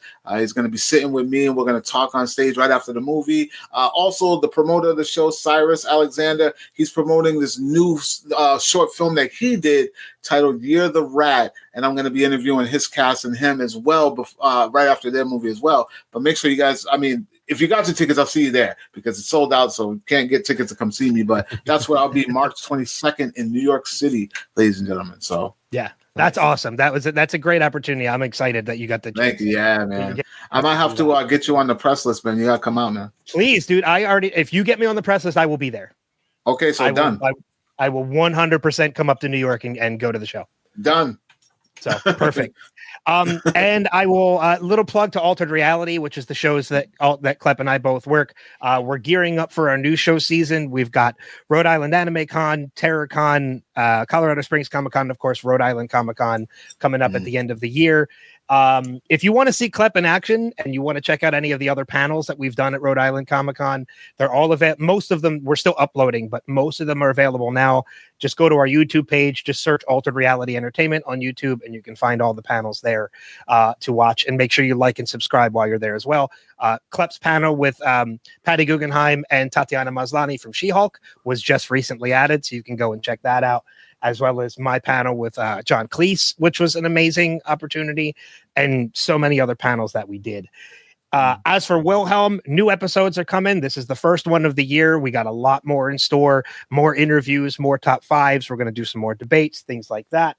And Revisited is going to be returning in the next couple weeks. So make sure you're following there. If you want to follow Revisited, just go on Instagram or Facebook at Revisited Pod. As for Wilhelm, just follow at Wilhelm Podcast on all the social media, or you can go to wilhelmpodcast.com and you can find all the links on where to subscribe for everything there. I think that just about does it guys, I want to thank you both for coming on. I know this was being a technical season premiere, talking about the best of 2024. It's a bit of a longer episode, but thank you guys for committing the time to it. And I thought this was we covered a lot. This was fun. There wasn't a lot of overlap, which was nice. Yeah, no, it was good. I mean, we left out some good stuff though. So I still want to shout out like Nosferatu and Late Night with the Devil and like Saturday Night, Axel F. There were some good ones. Klep and I have some thoughts on Axel F that I know we're in agreement. Oh no, on. it's a fun movie. It's fun. It's a fun movie. Yeah, it is. It is. Yeah, man. It's like that Bad Boys. So much thing. better. It's like Bad Boys, right? But Axel F, I loved it, but it's like that Bad Boys thing. Yeah. Yeah. But thank you guys so much for stopping by and coming on. I'm sure I'll have you guys both on throughout the year. And Klep, you and I got a lot of work to do. Yeah, man. I still got that idea we're gonna work on. I just finished the logo for that. So that's awesome. And I'm still waiting on my stuff from Hasbro that apparently we were supposed to just send them a list. And I reach out, man. And I never got ducked too. I'm getting ducked too. So. You know, we got a lot of stuff in the works, both on all three of our own platforms as well as this podcast. A lot of stuff gearing up in the future. But as for myself, Alex, Klep, thank you guys again so much for coming on. And until next time, we'll see you guys on another episode of Wilhelm. Take care.